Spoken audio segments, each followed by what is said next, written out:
MBA मेंबर्सला नमस्कार. मी पौर्णिमा शेजाळ, बी leader या कंपनीची संस्थापिका, ज्यामध्ये आम्ही लीडरशिप ट्रेनिंग्स अँड कोचिंग घेतो. आज तुम्हा सर्वांचे इन्स्पिरेशनल आणि मोटिवेशनल टॉक्स या कार्यक्रमात मनपूर्वक स्वागत करते. एकदा जोरदार टाळ्या आपल्या स्वतःसाठी. आपण इथे आलो. नुकताच आपण छत्रपती शिवाजी महाराज यांची जयंती साजरा केली. शिवाजी महाराज यांच्या विचारांनी अंगीकरून आपल्याला जीवनात यश आणि गौरव मिळवण्याचा संकल्प आपण करूया. आणि मी शिवपूजनासाठी अरुण अप्पा निमन, जाधव सर, प्रिया एकंबे आणि कल्याण काकडे सर यांना आणि कुराडे सर यांना पुढे येण्याची विनंती करते.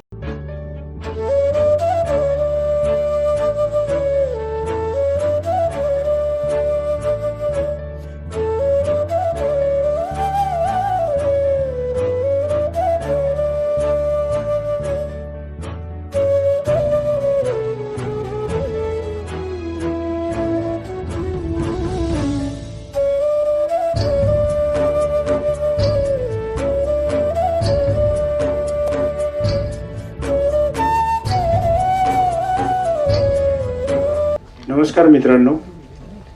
नमस्कार जाधव सर.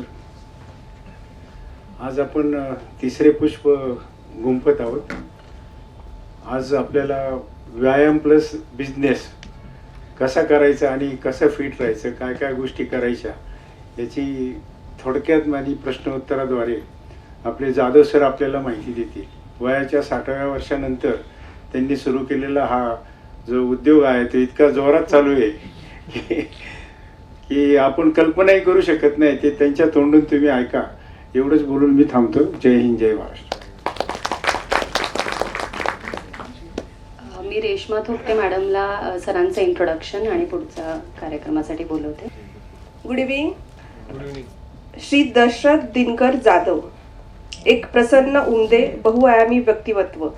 26 डिसेंबर 1957 साली बारामती तालुक्यातील डोरलेवाडी येथे जन्मलेल्या दशरथजींनी आपले शालेय शिक्षण बारामती येथील RN अगरवाल इन्स्टिट्यूटमधून पूर्ण केले. पुण्याच्या औंध ITI इन्स्टिट्यूटमधून त्यांनी वेल्डरचे व्यवसायाभिमुख शिक्षण आधी घेतले आणि 1977 ते 88 अशी 11 वर्ष त्यांनी अल्फा लावल टेल्को सारख्या नामांकित कंपन्यांमध्ये नोकरी केली. कामाचा जास्तीत जास्त अनुभव मिळवून पुढे स्वतःचा काहीतरी उद्योग करावा असं त्यांना नेहमीच वाटायचं. 1988 साली स्टील उद्योगामध्ये त्यांनी प्रवेश केला. 1990 साली सिमेंट व्यवसायामध्ये त्यांनी पदार्पण केले. केवळ 5 वर्षामध्ये सिमेंटची झपाटून विक्री केल्यामुळे महाराष्ट्रात सर्वप्रथम हा बहुमान 1995 ते 1997 पर्यंत तसेच 1998 सालापासून आजपर्यंत भारतात प्रथम क्रमांकाकडे त्यांच्याकडे राखून ठेवलेला आहे. एवढेच नाही तर उत्तम मॅनेजमेंट, मानवतावादी दृष्टिकोनामुळेच शक्य होते हा बहुमोल संदेश आजच्या यशाची शिखरे गाठू पाहणाऱ्या बुद्धिमान तरुणांना ते देतात. सतत नवे तंत्रज्ञान कौशल्य आत्मसात करण्याच्या त्यांच्या ओढीला 26हून अधिक देशांचा परदेशी अभ्यास दौऱ्यामुळे चालना मिळाली. अमेरिका, ऑस्ट्रेलिया, फ्रान्स, इटली सारख्या विकसित देशातील तंत्रज्ञान अवगत करून ते त्यांनी व्यवसायात आणल्यामुळे व्यवसायालाही नवीन गती मिळाली. केवळ व्यवसाय हाच आयुष्याचा उद्देश न ठेवता ज्या समाजाने आपल्याला हे यश दिले त्याचे ऋण फेडले पाहिजे ही भावना ठेवून समाजासाठी काम करणाऱ्या अनेक चांगल्या सामाजिक कार्यकर्त्यांना दरवर्षी पुरस्कार देऊन त्यांनी प्रोत्साहनही दिलेले आहे. अनेक सामाजिक कार्याला नेहमीच मदतीचा हात त्यांनी दिला आहे. त्यांच्या या कर्तृत्वाला अनेक पुरस्कारांनी सन्मानित करण्यात आलेले आहे.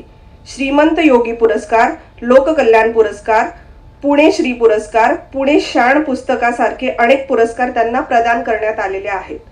प्रसिद्धी व पुरस्कारापासून सदैव दूर राहणारा हा कर्मयोगी आपल्या अखंड 18 तास चालणाऱ्या कर्मज्ञानेचं सर्वांना प्रेरणा आणि प्रोत्साहन देत आहोत. तर आपण सरांना आज ऐकणार आहोत.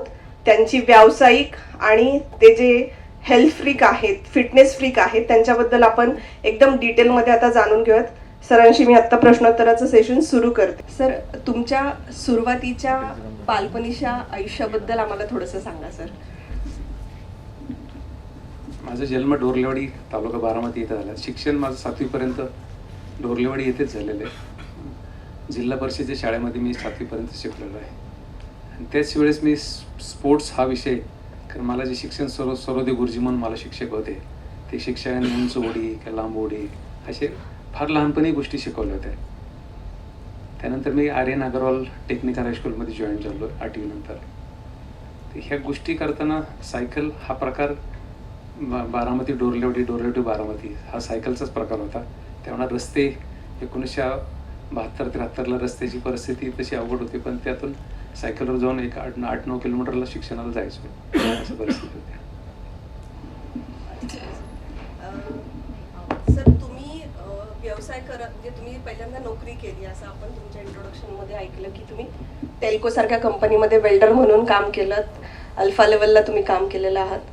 तर ते काम करत असताना म्हणजे जनरली लोक काम करतात एक कम्फर्ट झोनमध्ये जातात की हां मला एक पगारी येतोय, सो कम्फर्टेबल आयुष्य आहे. कारण डोरलेवाडीसारख्या गावाकडून पुण्यामध्ये आल्यानंतर लोक खूप कम्फर्ट झोनमध्ये जातात. कारण माझे वडील स्वतः बजाजला होते, तर कधी ते म्हणजे रिटायर तिथूनच झाले. सो त्यावेळेच्या लोकांचं एक डोक्यामध्ये हे असायचं की म्हणजे नोकरी मिळाली म्हणजे आयुष्य सेटल झालं. पण तुम्ही नोकरी केल्यानंतर तुम्हाला 11 वर्षानंतर असं का वाटलं की व्यवसायाकडे वळावं? एक तर 11वी नंतर माझी 1975ची शेवटची 11वी, म्हणजे लास्ट नंतर 10वी ही सुरू झाली. तर 11वी नंतर असं पहिले जॉब हा विषय सगळ्यात पहिला प्रथम वाटलं की आपलं कुठेतरी सर्व्हिसला लागावं, कारण पुढचे भविष्य सर्व्हिसवरच अवलंबून होते. कारण वडिलोपार्जित सगळ्या गोष्टी चांगल्या असेल तरी आम्ही भावंडं जास्त होतो, प्रत्येकजण काही ना काही करत होते. मी पुण्यात माझे मोठे बंधू त्यांना हयात नाहीत, वसंत जाधव या आमचे 2 गावातले व्यक्ती पुण्यात होत्या. त्यांनी एक असं पुण्यात आणलं. मी 1975ला पुण्यात आलो.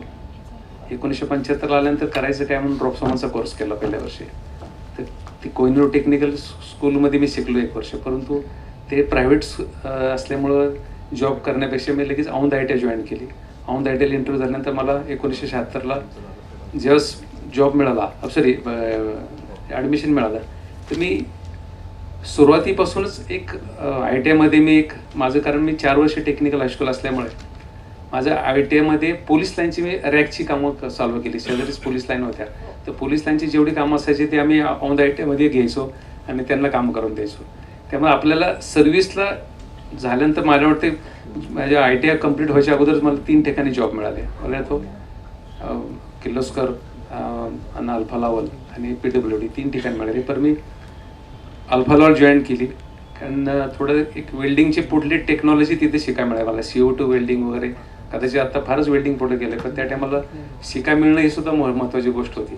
ते शिकाय मिळाल्यानंतर मी म्हणजे अल्फा लावल असताना टेल्कोला मला एक अप्रेंटिस संपायच्या अगोदर 78 साली टेल्कोला जॉईन झाल्यानंतर बिझनेस अँड सर्व्हिस आपण म्हणतात त्याप्रमाणेच आहे की ITIत असतानाच मी माझी काहीतरी करण्याची प्रोव्हिजन केली. तर त्यानंतर मी 1984 साली मी बिझनेसमध्ये आलो.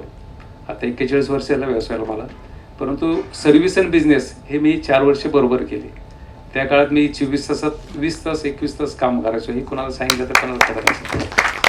मी जॉब करायचो, घरी आले की वर्कशॉपचं काम करायचो.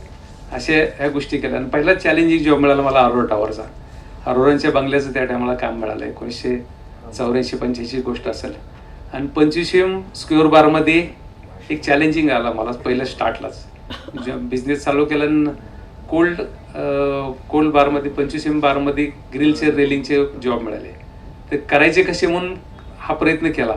एक शिकायची आवड होती. मग एक डाय मेकरला पकडलं आणि डाय मेकरकडून डाय बनवून घेतल्या आणि कोल्डमध्ये ते ट्विस्ट केले. ते ग्रिलचे वजन असे होते की त्या बंगल्याचं ग्रिल उचलायला कमी की 10 ते 15 लोक लागायचे. असे पहिले चॅलेंजिंग जॉब मिळाला. पास होईल काय माहीत नव्हतं, परंतु तिथं पास झालो आणि अरोरा ग्रुप किंवा बाकी सगळ्या ग्रुपचे तिथे काम मिळाले गेले. ह्या पद्धतीने व्यवसायात आलो. आणि मग 1988ला स्टील चालू केलं. RB तुपे अँड सन्स आणि आमच्या जवळजवळ पूर्ण सागर शेटर आम्ही जवळजवळ एकाच वेळा स्टीलच्या व्यवसायात आलेलो आहे. 1 वर्षाचा गॅप असेल, बरोबर सागर शेट? हां, 1 वर्ष सिनियर आहे मी. त्या हडपसरला त्या टायमाला स्टीलला कोण नव्हतं, तर मी पहिला व्यवसाय स्टीलला चालू केला. आणि मग सर्व्हिस सोडायचा प्रयत्न केला कारण लोड वाढत गेला. त्यामुळे एक सेट झाल्यानंतर मी जॉब सोडला. सर, जस्ट एक क्वेश्चन की नोकरी करत असताना तुम्ही असं बाहेर व्यवसाय करू शकता, हे अलाउड होतं?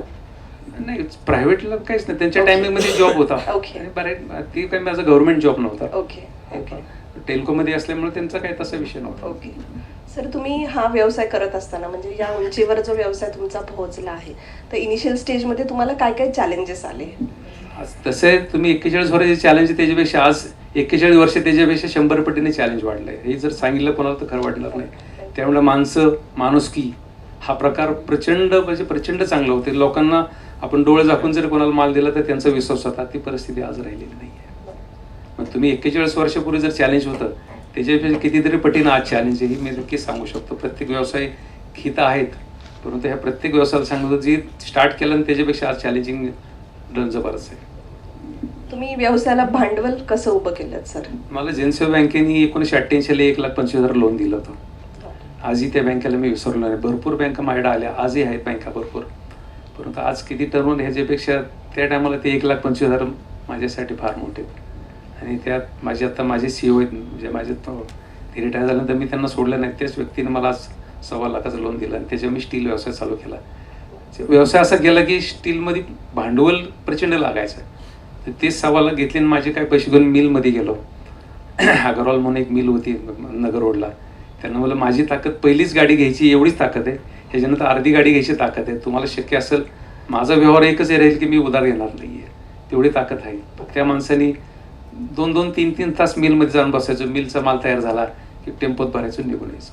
अशा पद्धतीने. Great sir great. कदाचित बरोबर असेल सागर शेट्टी. नाही सर तेच तुमचा जो स्ट्रगल आहे तो आम्हाला ऐकायला आवडेल ऍक्च्युली. स्ट्रगल मी त्या टायमाला काही ज्ञानेश्वर सायकल मार्ट म्हणून सायकल बघून 1978ला एक सायकल 150 रुपयाची मी पहिली विकत घेतलेली. त्यातून हा स्टार्ट केलेला माझं सगळ्या गोष्टी. पण ह्या सगळ्या गोष्टीला माझी मिसेस 80ला लग्न झाल्यानंतर पाहिजे तेवढा सपोर्ट मिळाला. तिचं शिक्षण कमी, परत तिचं जर अशी ॲक्टिव्हिटी पाहिली तर त्यांची माझ्यापेक्षा बऱ्याच पुढच्या ॲक्टिव्हिटी घेण्यासारख्या आहेत, परंतु आता इथं सांगण्यासारख्या नाहीत. पण त्या ॲक्टिव्हिटीमुळे परत ॲक्च्युली फॅमिली सपोर्टशिवाय काहीच होऊ शकत नाही. तुमचा मित्राचा सपोर्ट तर पाहिजेच पाहिजे, पण फॅमिली सपोर्ट घरातून पाहिजे. की प्रत्येक 24 तास म्हणजे माझ्या 1984ला जेव्हा बिझनेसमध्ये आलो तर येणाऱ्या ग्राहकाला आउटसाईडला काय असायचं, माझी मिसेस पाणी चहा बनवून द्यायची प्रत्येक आलेला. आजपर्यंत माझ्या ऑफिसला एक पद्धत आहे, आजपर्यंत ऑफिसच्या आत आलेला किंवा माझ्या बिझनेसच्या आत आलेला माणूस बिगर पाणी किंवा बिगर चहाचा आजपर्यंत कोण परत गेला नाही. ज्याला नाही घ्यायचं तो घेणार नाही. पण ती पद्धत 41 वर्ष मी राबवली. ह्याला फक्त कारण आहे माझी मिसेस, कारण मी मिसेसला हॉटेल नसताना तिने सपोर्ट केला मला. Great great. सर तुम्ही व्यवसाय हा कसा वाढवला? म्हणजे हे तुम्ही 3 व्हर्टिकल्स मध्ये खरं 2 गोष्टी त्यामध्ये. टेल्कोला जॉब करताना एक खरंच चांगल्या गोष्टी शिकायला मिळाल्या. जर आता आज ती परिस्थिती नाही राहिलेली, परंतु त्या टायमाला परिस्थिती असं की लोकांच्या विषयी आपुलकी किती असावी हे टेल्कोने शिकवलं. माणसं कशी जोडायची हे फक्त टेल्कोचा कामगारच शिकू शकतो. कारण टेल्कोच्या मॅनेजमेंटची एवढी म्हणजे आत्मीयता होती लोकांच्या विषयी की एखादा माणूस जर दुखावला गेला तर का दुखावला गेला, त्याची फॅमिलीचे प्रॉब्लेम काय हे सॉल्व्ह करण्याची ताकद त्या टेल्कोमधनं होती. आणि तीच मी आजपर्यंत वापरत गेलो 41 वर्ष. आणि त्यामुळे मला माणसं जोडणं, माणसं तयार करणं, मी व्यवसायात मी म्हणत नाही की माझ्याकडे सर्व समाज सगळ्या पद्धतीचे लोक आहेत, परंतु मी कमीत 800 ते 1000 लोकांना आत्तापर्यंत व्यवसाय आणला. व्यवसाय आणल्यानंतर त्यांना फॅमिलीसहित यायला सांगायचो मी. आज बी मी जवळजवळ 800 ते 1000 काउंटर तयार केलेले आहेत. त्यातल्या प्रत्येकाला फॅमिलीसहित का बोलवलं हे जे सांगण्याची गोष्ट आहे की 1 लाखाचा माल विकताना तुमच्याकडे 1000 ते 1200, 1500, 2000 रुपये तुमचे प्रॉफिट रेशिओ आहे. राहिलेलं 58,000 आहे कॅपिटल दुसऱ्याच आहे, एक तर बँकेचं असेल, सप्लायर्स असेल किंवा दुसरं कोण असेल. ही जोपर्यंत तुम्हाला समजत नाही तोपर्यंत तुम्ही व्यवसाय करू शकत नाही. आणि हेच बहुजन समाजाने बहुतेक ह्या 20 वर्षात भरपूर शिकले. त्यामुळं आपला भरपूर लोक पुढं गेली आणि भरपूर अजून ह्याच्यापेक्षा 100 पटीने वाढतील. कारण आम्ही ज्या ठिकाणी माल टाकतोय असे भरपूर, तर मी सिटी असेल किंवा बाकी ह्यांच्याकडे पाहिलं तर असं वाटतं की आपण आपल्याला पाहिजे त्या गोष्टी आपण तिथं सप्लाय करू शकतो. अशा गोष्टी समाजात आहेत की आपल्याच लोकांना तर म्हणजे MAची मी पहिली मीटिंगसुद्धा कधी जॉईन करू शकलो नाही, परंतु MAचे प्रत्येक मेसेज मला तर एवढा अभिमान आहे की MAला रोज 2, 3, 4 लोक जॉईंट होतात. नंतर मामा किंवा कोण सांभाळतील मला माहीत नाही एवढी लोक कशी सांभाळायची, परंतु रोज असं बघतोय की रोज 2 किंवा 3 लोक MA मध्ये जॉईन झालेले आहेत. Thank you sir. तुम्ही हे जे बोललात आता की तुम्हाला जाणलं पाहिजे की जेव्हा तुम्ही 1 लाखाचा माल घेता तेव्हा 98,000 त्याचं कॅपिटल गुंतलेलं असतं. बऱ्याच लोकांना वाटतं की काय लाख रुपये पण द्यायचेत, पण ते 98,000 पुढे द्यायचेत ही भावना, हे तुम्ही जे थॉट डोक्यामध्ये ठेवताय सर, कदाचित हे खूपच इन्स्पिरेशनल आहे. म्हणजे हे एक वाक्य तुमचं सुद्धा, की बऱ्याच वेळा नाही विचार होत आमच्याकडून की हां ठीक आहे ना 1 लाख द्यायचेत, पण त्याचे पण पुढे पैसे गुंतलेले आहेत. हा खूप मोठा भाग आहे सर, आणि त्या छोट्या गोष्टींचा पण तुम्ही विचार करताय. सलाम सर तुमच्या विचारांना. कदाचित मी इथे खुर्ची बसलेला आता बँकेचाच फोन होता, किती कमी पडलाय ते. कारण आमचं एक पद्धत आहे की रात्री 11 वाजून 59 मिनिटांनी जेवढं माल निघत, बँक बंद असो नसो, 11 वाजून 59 मिनिटांपर्यंत जेवढा माल निघतो त्याचं पेमेंट दुसऱ्या दिवशी सकाळी केलेलं असतं. किती पेमेंट आहे माहीत नाही. आपली ताकद आहे तेवढीच लावायची, नसेल ताकद थांबणं चांगलं आहे. Yes yes yes sir. तुम्ही तुमचं प्रेरणास्थान कोणाला मानता? मी माझ्या ग्राहकांनाच प्रेरणास्थान मानतो, ग्रेट. कारण ग्राहक माझ्यासाठी देव आहे. सर तुमच्या आयुष्यातला एक असा एखादा अनुभव सांगा की जो तुमच्या आयुष्यातला टर्निंग पॉइंट ठरला, की तुमच्या आयुष्यालाच एक वेगळं वळण मिळालं त्या एका अनुभवामुळे, किंवा एखादा एक इन्सिडेंट असा घडलाय की ज्याच्यामुळे तुम्हाला एक वेगळं टर्निंग पॉइंट आयुष्याला मिळालंय तुमच्या. तसं आता प्रत्येक पॉईंटच टर्निंग पॉईंट आहे. कारण तर कसं आता एक पॉईंट असं टर्निंग होऊच शकत नाही, कारण तुम्हाला एक पॉईंटवर तुम्ही पुढे जाऊ शकत नाही असं माझं मत आहे. वैयक्तिक प्रत्येकाचं मत वेगळं असेल, पण माझं मत आहे प्रत्येक गोष्ट हे टर्निंग पॉईंटला जो अनुसरूनच असते. कारण आज एक सर्व्हिस करणं किंवा एक बिझनेस करणाऱ्या, आज ट्रेडिंगचं बिझनेस करण्याला चॅलेंजिंग काय, GST, त्याचे EV बिलपासून सगळ्या गोष्टी चॅलेंजिंग, पेमेंट, सेल, रोजचे कॉम्पिटिशन, सगळ्या गोष्टीला रोज चॅलेंजेस आहे. पण टर्निंग पॉईंट आला 100% होऊ शकतो की तुम्हाला आयुष्यात मी ह्या व्यवसायात आलो म्हणजे टर्निंग पॉईंट नाही. हे प्रत्येक ओघाओघाने येत गेले. मी आत्तापर्यंत 15 प्रकारचे व्यवसाय केले. 15 प्रकारचे व्यवसाय करताना प्रत्येक व्यवसायात ज्या ज्या गोष्टी वेळ द्यायचा तेवढा देत गेलो, पण मी बसताना एकाच ठिकाणी बसून व्यवसाय करतो. सर तुम्हाला असं वाटतं की तुम्ही सगळ्यांबरोबर चांगले आहात, पण असं होतं की समोरून कधी कधी आपल्याला वाईट अनुभव येतात. तर एखादा असा वाईट अनुभव आहे का ज्याच्यामुळे तुमच्या व्यवसायाला तुम्हाला सेटबॅक बसला? ॲक्च्युली विचारलं तर तुम्ही लोकांकडे अपेक्षा का करायची, सगळ्यात प्रश्न माझा आहे. तुम्ही त्यांच्याकडं ग्राहकाकडं ज्या दृष्टीने बघताय, तुम्ही त्यांचे ते त्याचे मालक आहेत, मग आपण अपेक्षा करू नये असं माझं मत आहे. त्याच्यानंतर माइंड तुमचं चांगलं राहील. तुम्ही प्रत्येक माणसाकडे अपेक्षा करत राहिला तर तुमचं रात्री झोपताना माइंड होईल की मी याला एवढं असं केलंय, त्याला मदत येणे केली, त्यासाठी आपण ह्या गोष्टी केल्या, त्याला आपण दुकान चालू करून दिलं, त्याला आपण बँक लोन काढून दिलं, तो आपल्याकडे आता माल घेत नाही किंवा तो दुसरा काय करतो, हे विचार केला रात्री तुमची झोप चांगली येणार नाही. मग आपण त्याच्याकडे अपेक्षा करू नये. आपलं कर्तव्य आपण करत राहणं, त्याच्याकडे अपेक्षा करत राहिलं तर 100% तुम्ही निगेटिव्ह असाल. नेकी कर आणि कुवे में डाल. Yes sir. तुम्ही एवढा चांगला व्यवसाय हँडल करताना ॲट द सेम टाइम तुम्ही आयर्न मॅन किंवा तुम्ही फिटनेस फ्रीक आहात. तर फिटनेस फ्रीक व्हायचा कॉल तुमचा कधी होता? वयाच्या 35 पर्यंत मी कबड्डी चांगलं पाहिजे असेल. 30-35 दोन्ही हात माझे डिसलोकेट आहेत, बऱ्याच ठिकाणी फ्रॅक्चर आहेत, सगळ्या गोष्टी केलेल्या आहेत. परंतु हे लक्षात ठेवा सगळ्यांनी. ऑपरेशनच्या हॉस्पिटलमध्ये गेलेलं ॲडमिट झालो, दुसऱ्याचे ऑपरेशन होतं, दुसरे सकाळी परत निघून आलो, नाही मला ऑपरेशन नाही करायचं. आणि 15 वर्षाची गॅप झाली. आता फोटो जर एखादा दाखवला तर कदाचित तुम्ही कोण ओळखणार नाही. मला 90-95 किलो वजन होतं. व्यवसायात असं दिसायला लागलं की जर फिट राहिलं तरच व्यवसाय करू शकतो, हे माइंड व्हायच्या आधी एक मला ते माझं एक 26 डिसेंबरला वाढदिवस होता आणि चिरंजीवने एक सायकल आणली मला. सायकलची पहिल्यापासून थोडीशी आवड होती म्हणून तिने एक सायकल भाड्याने दिली, दुसरी विकत दिली गिफ्टला. त्यानंतर मी एक माइंड केलं की सायकल चालू केली. मग सायकल नंतर लक्षात आलं की आपल्याला सायकल चालू तर थोडं कुठंतरी चांगलं होईल, कुठंतरी आपण, कारण रात्री झोपताना 2ला 2:30ला असं उठून बसायला लागायचं, ब्रिदिंग होत नव्हतं कधी, गोष्टी अशा गोष्टी होत होत्या. असं वाटलं की आपल्याला नक्की हेल्थकडे थोडं दुर्लक्ष होत आहे. त्यानंतर मग व्यायाम. सर आपण हे आयर्न मॅनची तुमची स्टोरी जाणून घ्यायच्या पहिले आपण 1-2 व्हिडिओज बघूया. पौर्णिमा प्लीज. त्याच्या अगोदर थोडं 2 मिनिटं सांगतो. मी आयर्नमॅन करायच्या अगोदर बऱ्याच गोष्टी केल्यात, परंतु त्यातनं काही मेडल नव्हतं मिळालं म्हणून काही गोष्टी करायचा प्रयत्न केला. मी कदाचित पहिले निमन साहेब कदाचित साक्षीदार आहेत, पहिले मी दिल्ली पुन्हा सायकलिंग केली निमन साहेबांच्यावर, स्वानंद ग्रुप आमचा. दिल्ली पुन्हा सायकलला बेटी बचाव अभियान राबवलं होतं त्यांनी, ते राबू केलं. पुणे कन्याकुमारी आम्ही केले पर्यावरणचं, ते राबवलं. नॉर्थ ईस्ट जोडा अभियान राबवलं आम्ही, मणिपूर, नागालँड, आसाम, मेघालय असं आम्ही सायकल हा पट्टा केला आणि ती जोडं केलं. स्वतःच्या फिटनेससाठी मग मनाली टू खारदुलापास सायकलिंग केलं. हे सायकल केल्यानंतर मग सगळ्यांचे असे ग्रुप, कोणीतरी काहीतरी सांगायचे हे चांगले, ते चांगले, ते चांगले. मग सगळ्यांनी आम्ही एल लंडन, एडनबर्ग लंडन ही रॅली वयाचं 60 वर्ष चाललं होतं, ते मला आता करायची आहे. मग प्रॅक्टिस चालू केली. 6 महिने वर्षभर प्रॅक्टिस तयार केली, कारण प्रॅक्टिस आम्ही 500-500 किलोमीटरची पुण्यात करत होतो. म्हणजे पुणे सोलापूर, सोलापूर पुणे, पुणे कोल्हापूर, कोल्हापूर पुणे अशा सायकलिंग करायचो. तर असे करता करता आम्ही सगळ्या गोष्टी केल्या. 10-11 लोक पुण्यातून, 4000 स्पर्धक होते जगातून. 4 वर्षात दर 4 वर्षाला स्पर्धा होती. तिथे गेल्यानंतर कोणी 450 सोडली, कोणी 550 सोडली, कोणी 600 सोडली, मी 850-900 सोडली, कोणी 1000 सोडली. आमचा शेवटचा नंबर 1400 पोहोचला आणि 30 किलोमीटर पोहोचलाच नाही. अशा 11 लोकांची आमची पूर्ण जर्नी 0 झाली. फार दुःख नाही झालं. वयाच्या 60 वर्ष होतं, मला तर दुःख तर करण्याला अर्थ नाही, पण काहीतरी करायचं म्हणून मेडल करण्यासाठी प्रयत्न केला. आणि पहिले आयर्नमॅन जर्नी करायचा प्रयत्न केला. आणि पहिले आयर्नमॅन निवडलं ती मलेशिया.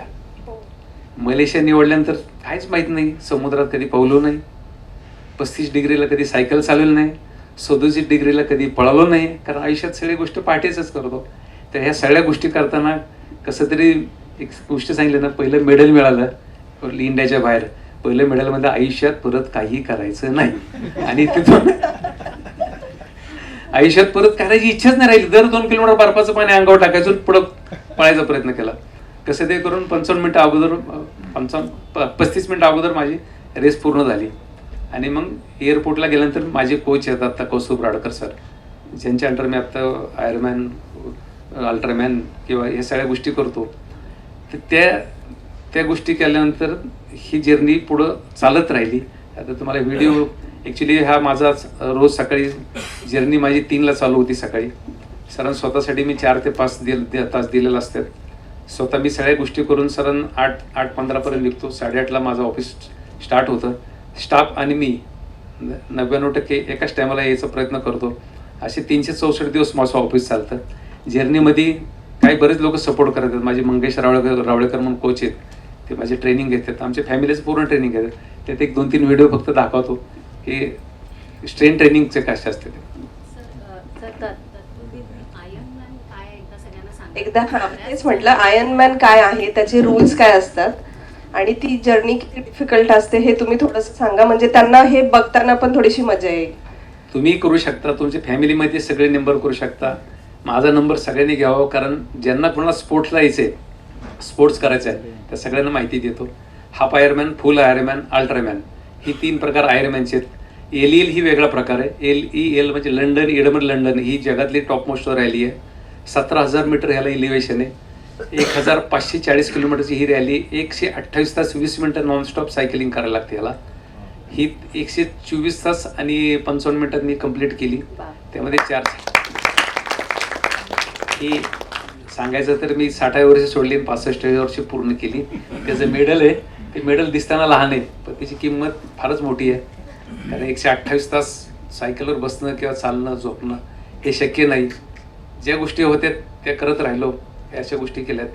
आयर्नमॅन, हाफ आयर्नमॅन असं असतं की हाफ आयर्नमॅन 1900 मीटर स्विमिंग आहे, 90 किलोमीटर सायकलिंग आहे आणि 21 किलोमीटर रनिंग आहे. हे नॉनस्टॉप असतं. ह्याला कुठला टी ब्रेक नाही, लंच ब्रेक नाही आहे. त्यांचे दर 10-20 किलोमीटरला सायकलला वॉटर स्टॉल असतात किंवा जेल वगैरे असतात. रनिंगला 4 ते 5 किलोमीटरला स्टॉल असते त्यांचे. एक जर्नी असते. ह्याला कुठलाही ब्रेक नाही आहे. कुठलेही कपडे चेंज करायला वेळ जातो ते बी त्यात काउंट केला जातो. फुल आयर्नमॅन हा शब्द असा आहे की ज्या आमच्या हाडूसरला करताना प्रत्येकजण म्हणले हे काय करणार आहे, काय करणार आहे माहीत नाहीच. आयर्नमॅन हा पद्धतच कोणाला माहीत नव्हती. चालू केलं. आता हाडूसरला बऱ्यापैकी लोक त्यात फिटनेसमध्ये आहेत. यामध्ये 3800 मीटर स्विमिंग आहे. बरकडला जातो समुद्रात, त्यामध्ये 4 किलोमीटर स्विमिंग होतं. 180 किलोमीटर सायकलिंग आहे आणि 42 किलोमीटर पळणं. हे नॉनस्टॉप असतं. ही 16 तास, 16.5 तास, 17 तास वेगवेगळ्या ठिकाणी वेगवेगळे टायमिंग आहेत. काही ठिकाणी 16 तास आहे, काही ठिकाणी 16.5 तास आहे, काही ठिकाणी 17 तास आहे. ही जर्नी तुम्हाला पूर्ण करायला लागते. मी आत्तापर्यंत 3 वेळा पोडियम आहे. दुबईला पहिला माझा एज ग्रुपला पहिला आलता. हा पॅरामनला गोव्याला हा फुल आलता. आणि युरोपमध्ये पहिला नंबर येणं शक्यच नाही, पण आल्यामुळं मला 3 वर्ल्ड चॅम्पियनशिप मिळाल्या जगातल्या. जस्ट मी ऑक्टोबरमध्ये जगातले टॉप मोस्ट रेस आहे कोना हवाई, तिथं मी पूर्ण केली. सांगताना तुमच्या आधी घेतला मुद्दा बरं. तर हा जगातले टॉप मोस्ट रेस आहे. हा सगळा हिटचा भाग आहे.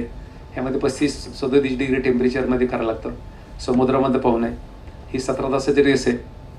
16 तास आणि 47 सेकंदात पूर्ण केली. आणि भारतातला पहिला भारतीय जो 60 नंतर वर्ल्ड चॅम्पियनशिप करणारा, ते माझ्या नावाने आता राष्ट्रीय रेकॉर्ड आहे. काही व्हिडिओज बघूयात आपण. स्ट्रेचिंगचे प्रकार आहेत. तुम्ही स्टार्टला किंवा व्यायामानंतर हे गरजेचं आहे. हे तुमचे सगळे स्ट्रेचिंगचे मध्ये ज्या गोष्टी तुम्हाला बॉडी कूल झाल्यानंतर दिवसभर काम करण्यासाठी एनर्जी मिळते, हाच गोष्ट मला माहित नव्हतं. तुम्ही व्हिडिओ लावणारे म्हणून मी आता मोबाईल मधले तुम्हाला भरपूर आवडेल. सगळे भक्तिगीत असतात माझे सकाळी 4 वाजता.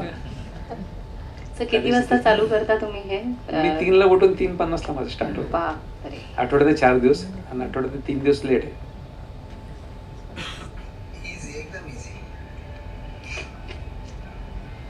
झोपता किती वाजता? 10-10:30. सगळे योगाचे प्रकार आहेत, कारण सगळे एक कॉमन आहेत सगळ्या गोष्टी.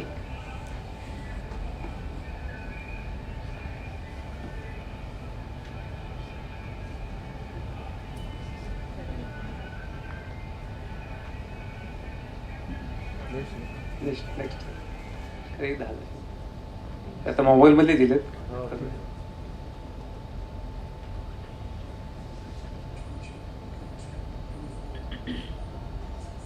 घरीच आहे सर हे?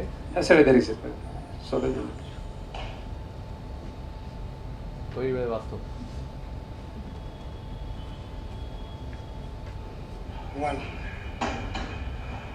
वेट आहे पायामध्ये, वजन आहे पायामध्ये. 3, come on man. हे पुढचं 4,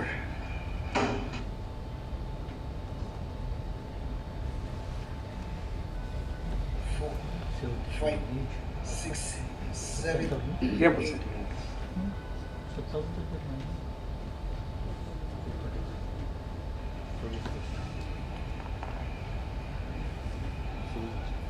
हे 20 वर्षापूर्वीचा फोटो पाहिला ना, आता पाहिला तर जमीन असाचा फरक दिसतात तुम्हाला. माझा कोच आहे. पूर्ण फॅमिलीला कोच सकाळी 3 तास देतात ते प्रत्येक माझ्या. रोज येतात ते? रोज येतात. एक नक्की की टाइम मॅनेजमेंट त्याची. रोप्स आहेत बघ, रोप्स. हे का सर? चालेल.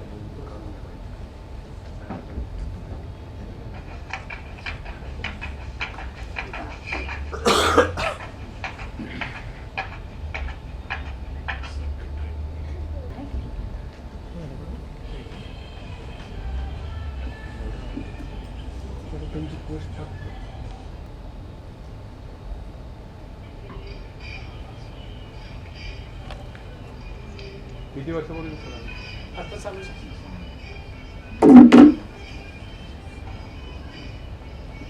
Question answer. सर आता हे तुम्ही आता सध्या व्यवसायामध्ये किती ऍक्टिव्ह आहात? हा, पूर्ण मग आता व्यवसाय आणि हा फिटनेस या गोष्टींचा ताळमेळ कसा तुम्ही 100% बांधता? आपलं स्वतःसाठी स्वतः वेळ दिला तर ठेवतोच नाही. सर आजकाल आता बऱ्याच आता इथेच बसलेल्या 90% इन्क्लुडिंग मी, आम्ही असंच कंप्लेन करत असतो की वेळच मिळत नाही, खूप काम असतं आणि माहित नाही. तर तुम्हाला काय वाटतं की काय केलं पाहिजे या गोष्टींसाठी? त्याकडे लक्षात घ्या, तुम्हाला जर व्यवसायच करायचा असेल तर 100% फिटनेस चांगला ठेवावा लागेल. हे मी माझं उदाहरण देऊ म्हणून सांगत नाहीये, परंतु एक 3-4 गोष्टी त्याच्यामध्ये. एक तर फक्त टाइम मॅनेजमेंट. आता एक कदाचित माझा एक व्हिडिओ दाखवतो, म्हणजे माझ्या आयुष्यातले पहिले आयुष्यात काय क्षण मिळाले त्यातले एक क्षण असं आहे की कुमार मंगलम बिर्लाच्या समोर एक बसण्याचा ऑल इंडियाच्या टॉप मोस्ट लिडरमध्ये असं समोर बसवून 3 प्रश्न विचारले. माझी अक्षरशः मी 1-1.5-2 मिनिटात मी बोलूच शकलो नाही, कारण कुमार मंगलाच्या समोर बसायचं आपण बोलायचं म्हणलं तर माझी ताकदच नाही चालली. 3च प्रश्न त्यांनी विचारला, तेच तुम्हाला सांगतो. त्यांनी विचारलं तुमचं टाईम मॅनेजमेंट. टाईम खरंच माझं 3ला चालू होतो. 3 आठवड्यातनं 3 दिवस किंवा 4 दिवस 3 वाजता असतो. 3:45ला 3 दिवस असतो. एक दिवस फक्त आता चेंज नाही, आठवडा एक महिना झाला चेंजेस होत नाही, हेच चालू आहे. अवरेजली वर्षातून 12 ते 15 इव्हेंट करतो. तर मेडल फक्त आयरमॅनचे आणलेत. आत्ता मी जस्ट जुन्नरची मॅरेथॉन केली. उद्या रात्री माझी अल्ट्रा मॅरेथॉन आहे 50 किलोमीटरची. उद्या रात्री 1 वाजता चालू आहे लोणावळ्याला. हिल्ली मॅरेथॉन आहे. उद्या संध्याकाळी ऑफिस दिवसभर करायचं, संध्याकाळी उरकायचं, जेवायचं, निघायचं. रात्री 1ला चालू होती. ही 50 किलोमीटरची मॅरेथॉन आहे. गेल्या वर्षी केली होती मी. टाटा अल्ट्रा मॅरेथॉन 6 केल्यात मी आत्तापर्यंत टाटाच्या. जस्ट आता मलेशियन पाटे, आता तुम्ही सांगितलं हा प्रश्न, 1:30 वाजता आलो मी मलेशियावरनं. तसंच बॉम्बेला उतरलो. झोपलो नव्हतो. अर्धा तास झोपून मी टाटाची मॅरेथॉन केली. थोडंसं रिस्क आहे त्यामध्ये, हार्ट रेट वगैरे सांभाळून बघायला लागतं. तर तुम्हाला एक प्रत्येकाला मी सांगितलं, एक टाईम मॅनेजमेंट, सगळ्यात महत्त्वाचं डाईट. की स्पोर्ट्सला स्ट्रेंथ ट्रेनिंग नुसतं चालणार नाही आहे, तुम्हाला डाईट. दुसरं, मेंटली तुम्ही फिट पाहिजे. जोपर्यंत मेंटली फिट होत नाही, तुम्ही किती स्ट्रॉंग असू दे, किती मोठा पैलवान असू द्या. आमची रेस, एकच रेस सांगतो की मी न्यूझीलंडला जेव्हा मेडल मिळाले हे, ते न्यूझीलंडला मी थंड पाण्यात गन स्टार्ट होता आणि मी पाण्यात उतरलो. तर बर्फाचं पाणी असल्यामुळं असं हार्ट रेट वाढत वाढत गेला. आणि जेव्हा स्विमिंगसाठी आलं तर पावताच येत नव्हतं. तर डॉग स्कीम केलं, असं कुत्र्यागत ओढल्यागत पाणी पडलं. निमेपर्यंत लक्षात आलं की सोडायला लागलं. सोडायचं म्हणून मी बाहेर पडत होतो, U-टर्न होता. आता मला बाहेर तर निघायला लागलं आपल्याला, का तिथं काय तसं काही सोय नसती. फारच मेडिकल इश्यू आला तर ते नेतात उचलून डायरेक्ट. तर ते बाहेर यायचं म्हणून बाहेर आलो. आणि बाहेर लक्षात आलं की अजून 13 मिनटं माझ्याकडे बाकी आहेत. आणि नंतर लक्षात आलं की 13 मिनटात बाकी, कारण प्रत्येकाला कट ऑफ टाईम असतो. स्विमिंगला कट ऑफ टाईम आहे, रूल भरपूर आहेत. आता रूल सगळे सांगायला गेलं तर रूल भरपूर आहेत. 2 तास 20 मिनिटाचा कट ऑफ टाईम आहे स्विमिंगला पहिला स्टार्टला. त्याच्यानंतर 10 तास 30 मिनिटाचा कट ऑफ टाईम आहे स्विमिंग आणि सायकल 180 किलोमीटर. त्याच्यानंतर 16 तासाचे कट ऑफ टाईम आहेत. हे शेवटचं लूप असतो, त्या लूपला ते पायातनं एक बार तुमचा बीप काढून घेतला. बीप म्हणजे आमचा ट्रॅक असतो, तो काढून घेतला की विषय संपला. तुम्ही काहीच करू शकत नाही, तुम्ही तिथंच आउट झाला. तर तो करण्यासाठी प्रत्येक ठिकाणी आपल्याला टाईम मॅनेजमेंट आहे. ही टाईम मॅनेजमेंट ह्यासाठी व्हील पॉवर.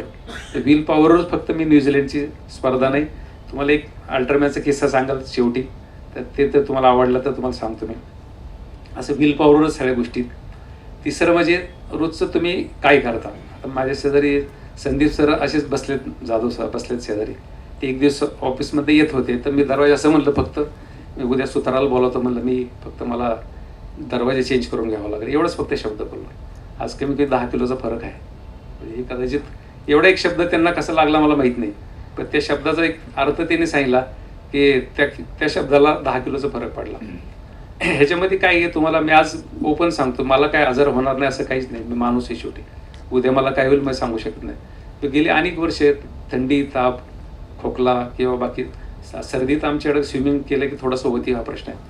कुठला मेडिकल इश्यू गेल्या 2 वर्षात आजपर्यंत आलेला नाही आहे.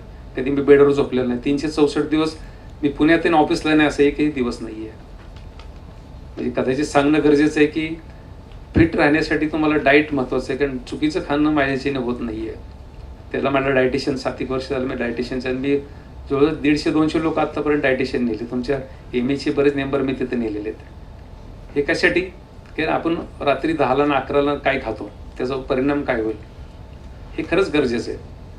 त्यामुळे ही तुम्हाला ह्या 2 गोष्टी मॅडमने विचारलेला माझा प्रश्न उत्तर लांबत गेला, परंतु खरंच गरजेचे आहेत. मला कुमार मंगलवाने 3च प्रश्न विचारले आहेत. त्याचा पहिला प्रश्न टाईम मॅनेजमेंट, दुसरा प्रश्न डाईट. म्हणजे मी शाकाहारी, नॉनव्हेज बी खात नाही. ह्या फिटनेसला मी कुठलंही नॉनव्हेज खात नाही आहे. कदाचित तुम्हाला कसं मी माझं सिम्पल खाणं एकदम, पनीर, दूध, दही किंवा हे एवढं सिम्पल खाणं आहे. तर हे कुणाला सांगितलं तर मी 180 किलोमीटर नॉनस्टॉप सायकलवरून खाली पाय ठेवत नाही. आता अमेरिकेच्या स्पर्धेला माझा टाईमच नव्हता, एवढी बेकार परिस्थिती होती.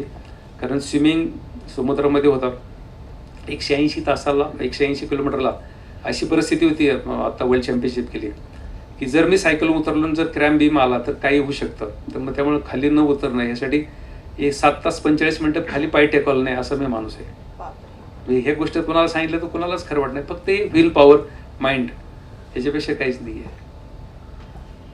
परंतु आता कसं ह्या गोष्टी प्रत्येक आता तुम्ही बोलवलं म्हणून सांगतोय, मी असं गप्पा मारायला तर माझ्याकडे 2-2 तास कोण पुढे उठत नाही, त्यानंतरचा भाग परिस्थितीनुसार चाललेलो माणूस आहे. सर 364 म्हटले तुम्ही. एक दिवस माझा पालखीचा वार आहे, माझ्याकडे सगळ्या दिंड्या असतात आणि त्याचा मी सेवा करतो. येस, मला वाटलं माझ्या ऐकण्यात चूक झाली का. एक दिवस ऑफिस कंपल्सरी बंद असतं माझं. ओके, म्हणजे मग पालखीला जाता तुम्ही नाही, माझ्याकडे दिंड्या येतात आपल्या फक्त घरी. सेवा ओके. करतो. बंद असतं, रोडच बंद असतो. ओके. कुटुंबाच्या तुम्ही हे सगळं करता, व्यवसाय, आता तुम्हाला बाहेर राहावं लागत असेल तर कुटुंबाच्या काही तक्रारी असतात का तुमच्या? बिलकुल नाही. आता मी तुमचं हे गेलं की अजून एक कार्यक्रम करून रात्री कुटुंबाबरोबर आम्ही सगळे एकत्रच आहे. म्हणजे त्यांनाही वेळ देता? 100%. कुटुंबाची तक्रार कधीच येणार नाही. मी प्रत्येकाला नातवापासून माझ्या नातवंड माझी कॉलेजला आहेत. बरोबर. ओ हा. सर, आता हे MEA आपण जे ही संस्था चालवत असताना बरेच उद्योजक आता हे सगळे इथे बिझनेसमनच बसलेले आहेत, तर बऱ्याच वेळा आता नवीन नवीन चॅलेंजेस, जसं 40 वर्षापूर्वी वेगळे चॅलेंजेस होते, आत्ता वेगळे चॅलेंजेस आलेले आहेत, कारण की कॉम्पिटिशन भरपूर वाढलेलं आहे प्रत्येक क्षेत्रामध्ये. तर त्याला तुम्ही काय सल्ला द्याल आत्ताच्या उद्योजकांना की त्याच्यावर ओव्हरकम कसं केलं पाहिजे? 2 गोष्टी ज्यामध्ये व्यवसाय करताना आपण कुठपर्यंत थांबलं पाहिजे स्वतः ठरवलं नाही तर परिस्थिती तुम्हाला ठरवल. परिस्थिती काय ठरवल की तुम्हाला चॅलेंज आहे. आज एक ठिकाणी आता समजा मारुतीचं शोरूम होतं एकच, त्या मारुतीने आता किती केले? 15 शोरूम केले. समजा एक बुलेटचं शोरूम होतं, त्यांनी किती केले? 25 बुलेटचे शोरूम केले. तुम्हाला चॅलेंज येणारच आहे, पण तुम्ही काय करा की हे गोष्टी नक्की की तुम्हाला आज मी वाढलं पाहिजे. तुम्हाला कुठंतरी त्याचा एक पॉईंट आहे, मग तुम्हाला एक बिझनेस थोडासा चेंज करत आणि ॲडिशनल बिझनेस करत जावं लागेल. किंवा तुम्हाला जर खचायचं नसेल तर तुम्ही 2 वर्षापूर्वी काय करत होता, 5 वर्षापूर्वी काय, त्याच्यापेक्षा आज चांगले ना आपलं. 10 वर्षापूर्वी काय करत होता, त्याच्यापेक्षा चांगले. त्याच्यापेक्षा वाईट असेल तर 15 वर्षापूर्वी तुम्ही काय करत होता, त्याच्यापेक्षा जर आज चांगले ना, ते थोडं तरी समाधान मनाशी काय पाहिजे. सेल्फ ओव्हरव्ह्यू घेता आला पाहिजे तुम्हाला प्रत्येक वेळी, असं तुमचं. अजून तुम्ही काय सांगाल नवीन उद्योजकांना किंवा व्यवसायाच्या काही आयडियाज तुम्ही देऊ शकता का? जसं तुमच्या इंडस्ट्रीमध्ये तुम्ही आहे आता, तर तुमच्या रिलेटेड काही लोक इथं बसलेले आहेत, तर तुम्ही त्यांना काय आयडियाज देताल की या व्यवसायामध्ये आत्ताच्या सिच्युएशनला स्कोप आहे असं म्हणूयात आपण? तसं बघितलं तर पुणे नाही, भारतच आता एवढं डेव्हलप होत चाललं की मुंबईला आज कसं कोण उपाशी राहत नाही, तसेच पुण्याची पद्धत आहे. जेवढं काम करेल तेवढं कमी आहे. आपलीच लोक काम करायला मागे पडतात. आता आज आपले फक्त एक कुणी जे बसल्यात त्यांनी कुणाच्या स्वतःच्या ऑफिसचे किंवा कशाचे काम केलेत, त्या ठिकाणी काम करण्याची पद्धत असणारी लोक येणारी, ती लोक किती वेळ काम करतात, किती प्रामाणिक काम करतात. आज आपली परिस्थिती आहे का आपण फक्त विचारू. आज मी वैयक्तिक सांगतो, आपण सगळे देवाच्या पाया पडतो की आपला दिवस चांगला जाण्यासाठी.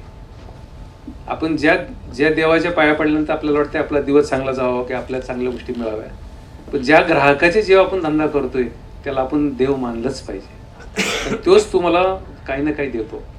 त्या व्यवसायातनं तुम्हाला 2 पैसे मिळते, त्याच दृष्टीने तुम्ही पुढे जाता. मग त्या ग्राहकाला तर तुम्ही फसवायची पद्धत लागली किती दिवस चालते. तेच आहे त्यासाठी की प्रत्येकाने आपल्या ग्राहकाला देव मानलंच पाहिजे. तुम्ही जेव्हा देव घरात असलं तर घरातला देव, समोर ऑफिसमध्ये आला की समोरचा ग्राहक तुमचा देवच आहे. हे जोपर्यंत समजत नाही तोपर्यंत तुम्ही काहीच करू शकत नाही. सर, तुम्ही तुमच्या आयर्न मॅनच्या ह्याच्यातला एक किस्सा सांगणार होते, प्लीज तो सांगाल? मी अल्ट्रामॅनचा किस्सा करतो. 1900 आता 2 गोष्टी झाल्या की मी तुम्हाला 22 मेडल दिसले देशाच्या बाहेरचे, पण मी 26 इव्हेंट केलेत, त्यातले 4 इव्हेंट फेल गेले. सगळ्यात पहिला इव्हेंट फेल गेला वयाच्या 60 वर्षाचा LEL, लंडनची रॅली होती 1430 किलोमीटरची, ती फेल गेली. 830ला सोडायला लागले. -1 डिग्री टेम्परेचर होतं, पाय बेंडच होत नव्हता, सोडून दिले. एक माइंडमध्ये राहतं की आपल्याला हे पूर्ण केलं पाहिजे, म्हणून आपण प्रयत्न केला. 30 रॅली मी 4 वर्षांनी होती, पण ह्या वेळेस कोविडमुळे 5 वर्षांनी झाली. तेच प्रयत्न केले आणि पुणे महाराष्ट्रामध्ये मी इंडियामध्ये 1000 किलोमीटरचं राईड केली. माझे हायेस्ट पुणे हवेली पुणे 66 तासाची माझी टायमिंग आहे. मी पुणे गोवा, आपलं स्टेट नाही आहे, पुणे गोवा आमची 640 किलोमीटरची 3 वेळा पोडियम आहे. मी 3 वेळा पोडियम म्हणजे नॉनस्टॉप मारतो मी. 640 किलोमीटरची ती रेल असती. माझा लोएस्ट टाईम आहे 31 तासाचा, 31 तासात 31 तासात मी नॉनस्टॉप मारलेली आणि 3 वेळेस पोडियम आहे. परंतु ती बी आता थोडंसं इंडियातल्या रेस आता मॅरेथॉन असेल तर करतो, सायकलचे रेस फक्त प्रॅक्टिससाठी करतो.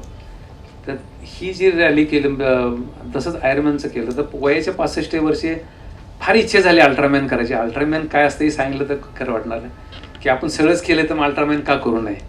सरांच्या मागं लागलो. सर नाही म्हणायचे. सर म्हणलं थोडंसं बघा, मी प्रॅक्टिस करतो, तुम्ही करा. होय म्हणले आणि नोंद केली आणि वयाच्या 65 वर्षी अल्ट्रामॅन करायला गेलो. अल्ट्रामॅन जे काय असतं ते सांगतो. 10 किलोमीटर पोहणे, 450 किलोमीटर सायकलिंग करणे विथ एलिव्हेशन असतं आणि 85 किलोमीटर पळायचे. ही 36 तासाची स्पर्धा असते. 12 तास 12 तास 12 तास ही स्पर्धा असते. पहिल्या दिवशी गेलो अमेरिकेला, 4-5 दिवस अगोदर गेलो. चालू झाली स्पर्धा. पहिल्या दिवशी स्विमिंगमध्ये 8-9 डिग्री टेम्परेचर होतं. नॉनस्टॉप 10 किलोमीटर पळायचं सोडून इथला टाईम माझा 4.5 पावणे 5 तासाचा आहे. त्याचा 5.5 तास लागले मला, कारण हार्ट रेट वाढत गेला. बाहेर आलो, सायकल घेतली. सायकल 128 किलोमीटर 148 किलोमीटर सायकलिंग करायची असते. 12 तासाचा स्लॉट असतो. सायकलिंग पूर्ण केली. पण हे संपल्यानंतर मेडिकल इश्यू आला मला. परत नंतर पुढच्या 12 तासाची सायकलिंग चालू केली आणि ब्रिदिंग होत नव्हतं. ब्रिदिंग व्हायचं म्हणजे की नॉर्मली सायकलला माझं 25, 30, 35चं स्पीड घेतो, तिथं 15 आणि 20च्या स्पीडला ब्रिदिंग इफेक्ट आला. मग मी चालू सायकल थांबून फॅमिलीला घरी फोन केला सरांच्या मोबाईलला, कारण क्रू नंबर असतात त्याला. मॅडमला मला असा विषय काय करायचा आहे. म्हणलं तुम्ही थांबा, रेस्ट सोडा. आणि त्या दिवशी तिथं शेवटच्या दुसऱ्या 12 तासाला मी 18 तास कंप्लीट झाल्यानंतर रेस्ट सोडली. थोडंसं माइंड होतं की एवढं आपण एवढ्या वर्ष मेहनत केली, मग आपला अल्ट्रामॅन नाही झाला. आता पुण्यातनं भारतातनं 12-13 लोकांनी कंप्लीट केला. मी करताना मी 9वा का 10वा नंबर होता माझा. आणि सगळे यंग स्टार आहेत. माझ्या टायमालाच मिलिटरीतला एक जण होता वगैरे असे आहेत. मग करायचं काय तर मी सरांना फक्त सर म्हणलं मी रेस्ट सोडतो, पण सर म्हणलं मी पुढच्या वर्षी करणार आहे, तुमची तयारी आहे का. सर म्हणले हरकत नाही, चला. मग वयाच्या 65 वर्षी रेस सोडली. फक्त 2-3 मिनिटाचा व्हिडिओ जर सरांचा सापडला तर मी पाठवतो. तिथं सगळे माझ्या आयुष्यातले एक क्षण आहे ते मला टर्निंग पॉईंट असतो. ते क्षण आहे. वयाच्या 66 वर्षी 3 लॉटमध्ये होते. पहिला स्विमिंग कंप्लीट झालं, सायकल कंप्लीट झाली. दुसऱ्या लॉटचे सायकलला एवढी इलेक्शन होतं, धो पाऊस, 3ही दिवस पूर्ण पाऊस होता. ती दिवसभर हिट राहायची आणि बरोबर 3च्या 3:30च्या पुढं पावसात सायकलिंग करायला लागायचं. आणि तिसऱ्या दिवशी आलं, बॉडी साथ द्यायच्या टायमाला असं लक्षात येईल 50 किलोमीटर रनिंग नंतर एनर्जी जेल किंवा काय खायचं मला तर वोमिटिंग व्हायला लागलं. माझे जे कोच आहेत त्या कोचने दुसरं काहीच नाही केलं. ते सांगितलं एक सिप, मी कधी थम्सअप पित नाही, कधी काहीच नाही, चहा कॉफी कोल्ड्रिंक हा विषयच नव्हता. एक सिप कोल्ड्रिंक घ्यायची आणि 2 वेपर्स खायचे. 1 किलोमीटरला एक सिप ह्याचा घ्यायचा कोको कोलाचा, कोकचा, आणि 2 वेपर्स खायचे. 1 किलोमीटर पळायचो. असं करत नंतर लक्षात आलं की मी पहिला पार्टिसिपेट क्रॉस केला, दुसरा केला, तिसरा केला. आम्ही शेवटच्या अशा लक्षात आलं की 6 पार्टिसिपेट मी क्रॉस केले. मी लक्षात आलं की अजून 1.5 तास हातात आणि फक्त 6 किलोमीटर बाकी आहे. त्या परिस्थितीत फक्त कोक आणि वेपर्सवर जर कुणी केली असेल तर आयुष्यातला मी 35 किलोमीटर रन केला. आणि 11 वाजून 36 मिनिटं बरोबरच, कारण शेवटी चालतच गेलो, कारण वेळ हातात होता. कारण म्हणलं परत काही मेडिकल इश्यू आला नको म्हणून आम्ही चालत गेलो. शेवटचं पिलं 11 वाजून 36 मिनिटं अशी 36 तासाची स्पर्धा 34 तास 51 मिनिटात करून अल्ट्रामॅन हा पुरस्कार मिळाला आणि तो पहिला भारतीय झालो. असे 4 गोष्टी इंडियाचे नाव आहेत. अजूनपर्यंत 60 नंतर कोण केलं नाही आणि कदाचित करायचा प्रयत्नही करतील. परत तसा हेवी आहे. मी स्वतः परत प्रयत्न करतोय. 69 किंवा 70 वर्षे परत करणार आहे. मी माइंड पूर्ण तयार आहे. माझी आता 13 तारखेला 13 एप्रिलला तैवान आहे. 1 जूनला शेवटचा खंड आहे माझा. 6 खंडात ती आयर्मॅन चालती. तर शेवटचा खंड आहे माझा ब्राझीलला, ती माझी 1 जूनला आहे. त्यानंतर माझी 5 ऑक्टोबरला बार्सिलोना आहे. हे माझा स्पर्धा पुढचे बुक आहेत. आणि फेब्रुवारीला 1970 वर्षी परत अल्ट्रामॅन करायचं माइंड केलेलं आहे. माहीत नाही होईल का नाही. आता ती मीटिंग सरांकडेच आहे. तुमचे रेकॉर्ड तुम्हीच मोडा, ह्या शुभेच्छा तुम्हाला सर. सर आयर्नमॅनला काही एज लिमिट आहे का? माझा स्पर्धक आहे 18 वर्षात पूर्ण झालेला माणूस, तो माझा स्पर्धक आहे. माझं वर्ष आहे 68. ओके. मग तुमच्या बरोबर असणारी लोक सगळे वयोगटातली असतात? सगळ्यांनी एकच म्हणजे 18 वर्षाचा पण तोच 18 वर्ष आणि पूर्ण झाल्याशिवाय अलाउड नाही. हा, 18 वर्षाची कॅटेगरी पासून एकच इव्हेंट आहे तो. ओके. फक्त बेनिफिट कुठला की 18 ते 24 ते 29 प्रत्येकाला कॅटेगरीमध्ये पोडियम किंवा ही मिळतं, म्हणजे ते फिनिशिंग मिळतं. तर माझा एज ग्रुप आहे आता 65 ते 69. तर आता पुढच्या वर्षी माझा चेंज होईल 69 ते 74ला जाईल ते. हो, ग्रेट आणि ते प्रयत्न करतोय. ग्रेट ग्रेट सर, खूपच इन्स्पिरेशनल आहे. Sorry Ajinkya sir, welcome. I am really sorry sir. Actually डोरलेवाडीसारख्या एकदम छोट्या गावातून, कारण मी स्वतः बारामतीची आहे. हो, जैनकवाडी माझ्या वडिलांचं गाव आहे. सो एवढ्या छोट्या गावात येऊन आज यांची जी एक अचिव्हमेंट आहे व्यवसायातली पण आणि हेल्थच्या बाबतीमधली, किंवा आपण म्हणूयात की स्पोर्ट्सच्या बाबतीमधली, ही खरंच वाखाणण्याजोगी आहे. सर मी तर खूपच लहान आहे तुमच्यासाठी असं काही बोलणं, पण तुम्ही म्हणजे काल मी तुमचे काही व्हिडिओज बघितले तर म्हणजे इतके इन्स्पिरेशनल होते ते, की आपण बऱ्याच वेळा तक्रारी करतो की मला वेळ नाहीये, माझा व्यवसाय वाढत नाहीये, मग हेल्थकडे तर आपण लक्ष देतच नाही. पण या सगळ्या गोष्टींचा समतोल कसा साधला पाहिजे हे सरांकडून खरंच शिकण्यासारखं आहे.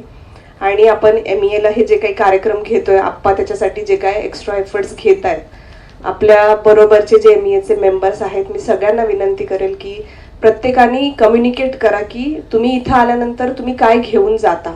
कारण की तुम्ही इथे तुमच्या व्यवसायातले इथे 1 तास 2 तास 3 तास देता. सर त्यांच्या एवढ्या बिझी रुटीनमध्ये इथे येऊन आपल्यासाठी वेळ काढतात आणि इथे येऊन आपण 4 गोष्टी घेऊन जातो. तर आपल्या समाजातल्या लोकांमध्ये पण या गोष्टी पोहोचल्या पाहिजेत आणि त्याच्यासाठी आपण जे इथे लोक आलं त्यांनी 100% प्रयत्न केले तर ही संख्या दुपटीने तिपटीने नेक्स्ट सेशनला वाढली पाहिजे.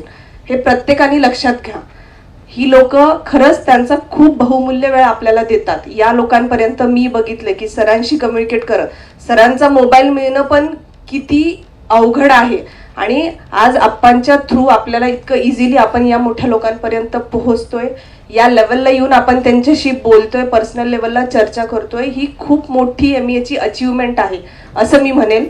आणि आज सरांकडून जे काय आपण शिकलेलो आहोत, इथून पुढे पण तुम्हाला फिटनेस रिलेटेड काही गोष्टी शिकायच्या असतील, करायच्या असतील, कोणी इथं इंटरेस्टेड असेल तर तुम्ही सरांना नक्कीच 1 to 1 भेटू शकता.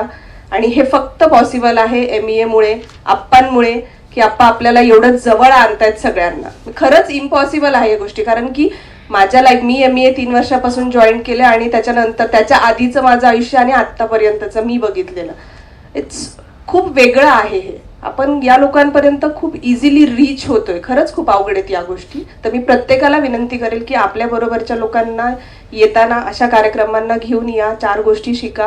याचा फायदा फिटनेस आणि व्यवसायासाठी तर 100% आपल्याला होणार आहे. सर आपण कन्क्लूड करूयात. 2 प्रश्न. येस, कोणाला काही प्रश्न विचारायचा आहे का सरांना? फक्त खूप प्रश्न येतील नाही का? माझाच प्रश्न आहे. Yes sir. माझा नंबर देतो, कोणाला स्पोर्ट विषयी काय माहिती असेल, मला माझ्याकडे जेवढी माहिती तेवढी मी देऊ शकतो. नंबर सांगा. 9822 9822 हा कधी न बदलणारा नंबर आहे, कायमस्वरूपी. 24 तास चालू. रिपीट करा. 9822 एक 5 मिनिटं फक्त किस्सा सांगतो मी. सर 5 मिनिटं तुमची वेळ घेतो मी. पहिले माझ्या आयुष्यातले वर्ल्ड चॅम्पियनशिपला जर अमेरिकेत कोण म्हणतं ना आपण देवाच्या पाया पडतो, पण मी अमेरिकेतल्या का माणसाच्या पाया लोटांगून पाया पडलेलो आहे. जो माणूस हे किस्सा आता सांगण्यासारखं वेळ नाही, एक पुस्तक तयार होईल असे किस्से आहेत. 27 किलोमीटर स्वतःच्या गाडीत अनोळखी माणूस घेऊन जातो, मला ते इव्हेंटला सोडतो, आणून सोडतो, असे किस्से आहेत. असे किस्से अमेरिकेत आपल्याला देव भेटतो असं म्हणणार तर मी म्हणलं की मला 100% अमेरिकेत देव भेटला, असे किस्से आहेत. आता एवढ्या कमी वेळात सांगू शकणार नाही, पण त्याचं एक पुस्तक तयार होईल असं एक इव्हेंट केलेला मी. वर्ल्ड चॅम्पियनशिप 3 वर्ल्ड चॅम्पियनशिपमधल्या 3ही चॅलेंज होत्या, 3ही वेगवेगळ्या ठिकाणी होत्या, पण ते तुम्हाला सांगाल मी नंतर. तर आता पुस्तकच लिहून टाकायचं तुम्ही. लिहिलंच वेळच पाहिजे. नाही. तुम्ही आहेत ना दुसरे आहेत रायटर असतात. असं शब्द ऐकू शकत नाही आम्ही सर. तर माझा प्रश्न होता की नॉर्मली एक अंडरस्टँडिंग किंवा मिसअंडरस्टँडिंग आहे की जो मोठा बिझनेसमॅन असतो त्याला फिटनेसकडे किंवा बऱ्याच गोष्टींकडे वेळ नसतो. तर तुमचा फिटनेस तर खूप फेमस झाला आहे, बिझनेसमध्ये पण तुम्ही गेले कित्येक वर्ष आदित्य बिर्ला सिमेंटचे इंडियातले नंबर 1 डीलर आहात. तर इफ यू डोंट माइंड, लोकांना एक इन्स्पिरेशन म्हणून विचारतो की तुमचा टर्नओव्हर किती असेल मागच्या वर्षीचा? 250 कोटी.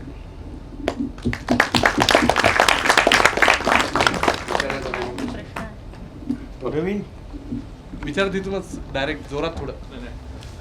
सर एक विचारायचं मला, बेसिकली तुम्हाला फिट राहण्यासाठी आपण सगळे म्हणतो, आपण जिमला जातो, इकडे जातो, सगळे हे करतो. डाएट आणि जिम मधल्या एक्सरसाइजेस ह्याचं आपण हे कसं ठेवावं, म्हणजे डाएट 80% आणि फिटनेससाठी जिममध्ये एक्सरसाइज 20% का एक्सरसाइज जास्त आणि डाएट? सगळ्यात प्रश्न पहिला उत्तर असं यायचं आहे की आपण रात्री किती वाजता झोपतो, जेवलं किती वाजता? समजा 8 वाजता जेवलंय, सकाळी तुम्ही समजा 5ला किंवा 6ला किंवा 7ला 8 वाजता व्यायाम चालू करता. हे 12 तासाची गॅप आहे. 12 तासात तुमच्या शरीरात काय आहे हे महत्वाचं आहे. त्यामुळे डायटिशियनकडून डाएट घेणं का गरजेचं आहे? तुम्हाला एखादी गोष्ट चांगली करायची असेल तर ती गोष्ट सांगू शकते. सकाळी काय जर एखादा बनाना, एक सिंपल आहे सर, बनानाही खाल्ला ना तरी तुम्हाला एनर्जी किती मिळते हा नंतरच भाग आहे, परंतु तुमची खाण्याची गॅप आणि त्याने होणारे साईड इफेक्ट हे बी बघणं गरजेचं आहे. डायटिशियन महत्वाचं आहे. असं नाही की डायटिशियन कोण घ्यावं, आपण आपले डाएट स्वतःच तयार करू शकतो ना. म्हणजे मग 100 किलोमीटर सायकल चालवायची काहीच खाल्लं नाही आता असं मी म्हणू शकतो, कारण माझी माइंड झालेली आहे. परंतु बाकीच्याला 100 किलोमीटर चालवायचे म्हणलं तर ते होत नाही. तर मी 200, 300, 400 किलोमीटर नॉनस्टॉप आम्ही करतो. माझे 500 किलोमीटरचे हायेस्ट नॉनस्टॉप आहे. कोण आहे प्रश्न आहे? कोणाचा काही प्रश्न आहे का अजून? जाऊ. हा सर. सर मी बरेच वर्ष तुम्हाला फॉलो करतोय, बघतोय मी तुम्हाला. तुमचं व्हाईट शर्ट आणि ब्लॅक पॅन्टचं रिझन काय आहे सर? म्हणजे कुठं जरी बघितलं तर जातो सर व्हाईट शर्ट आणि ब्लॅक पॅन्ट मध्ये. ऑफिस टाइम मध्ये फक्त एवढंच ड्रेस असतो माझा. फंक्शनलाही बघितलंय सर मी कुठंच नाही म्हणजे व्हाईट शर्ट आणि ब्लॅक पॅन्ट सोडलं तर, कारण काय येतोय. सिम्प्लिसिटी जी आहे हा. तुमच्यामध्ये ती खूप चांगली आहे sir. Thank you sir. Yes, thank you sir, thank you Jadhav sir. खूप इन्स्पिरेशनल वाटलं. आणि येस, रेश्मा मॅडम खूप छान प्रश्न विचारले. Welcome Ajinkya sir on stage. Yes sir, please welcome. Ajinkya सरांचं स्वागत आहे. आणि जाधव सरांनी जे काय आपल्याला मोलाचं मार्गदर्शन केलं त्याबद्दल मी त्यांचा आभारी आहे. त्याबद्दल आम्ही थोडंसं आपल्याला एक MA वती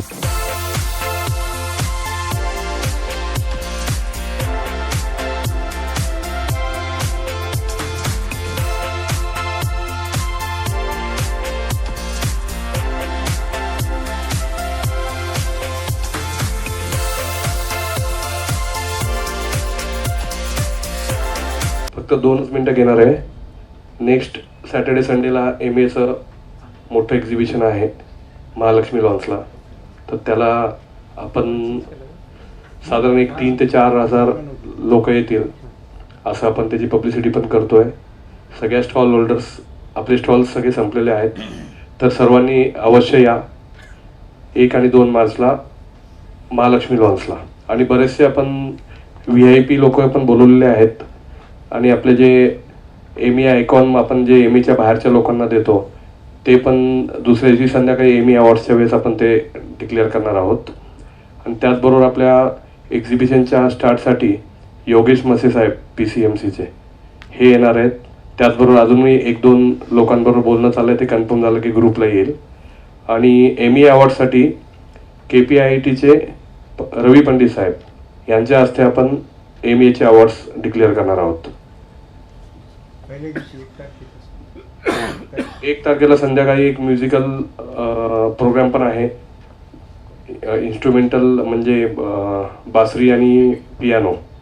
म्हणजे ते एक्झिबिशन चालू असताना पण त्याचं एकमेकांना डिस्टर्ब होणार नाही तसं त्याच्या मागचं लॉजिक आहे. तर तो सुद्धा खूप फेमस प्रोग्राम आहे. आलाय ग्रुपला पण परत येईल आता.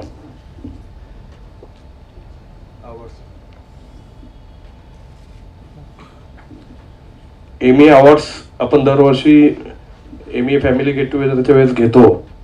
तर त्याचं फायनल डेट आहे 25 फेब्रुवारी. आतापर्यंत एक 70 एंट्री झालेल्या आहेत. आपण 700 लोक आहोत MA मेंबर्स. तर सर्वांनी जे काही अचिव्हमेंट्स केले असतील आणि जे काही पॉईंट्स लिहिले आहेत त्याच्यामध्ये त्या पद्धतीने आपले एंट्रीज द्याव्या आणि पार्टिसिपेट करावं MA अवॉर्डसाठी. MA अवॉर्ड्सची लिंक पण ग्रुपमध्ये टाका. ग्रुपमध्ये आहे लिंक, परत टाकण्यात येईल. तर आजच्या प्रोग्राम नंतर जल्लोष हा MA फॅमिली गेट टुगेदर आहे. तर MAतलेच मेंबर्सचं रॅम्प वॉक किंवा डान्स किंवा सिंगिंग असे काही कार्यक्रम असतात. तर ते दुसऱ्या दिवशी संध्याकाळी विथ MA अवॉर्ड्स नंतर ते असणार आहेत.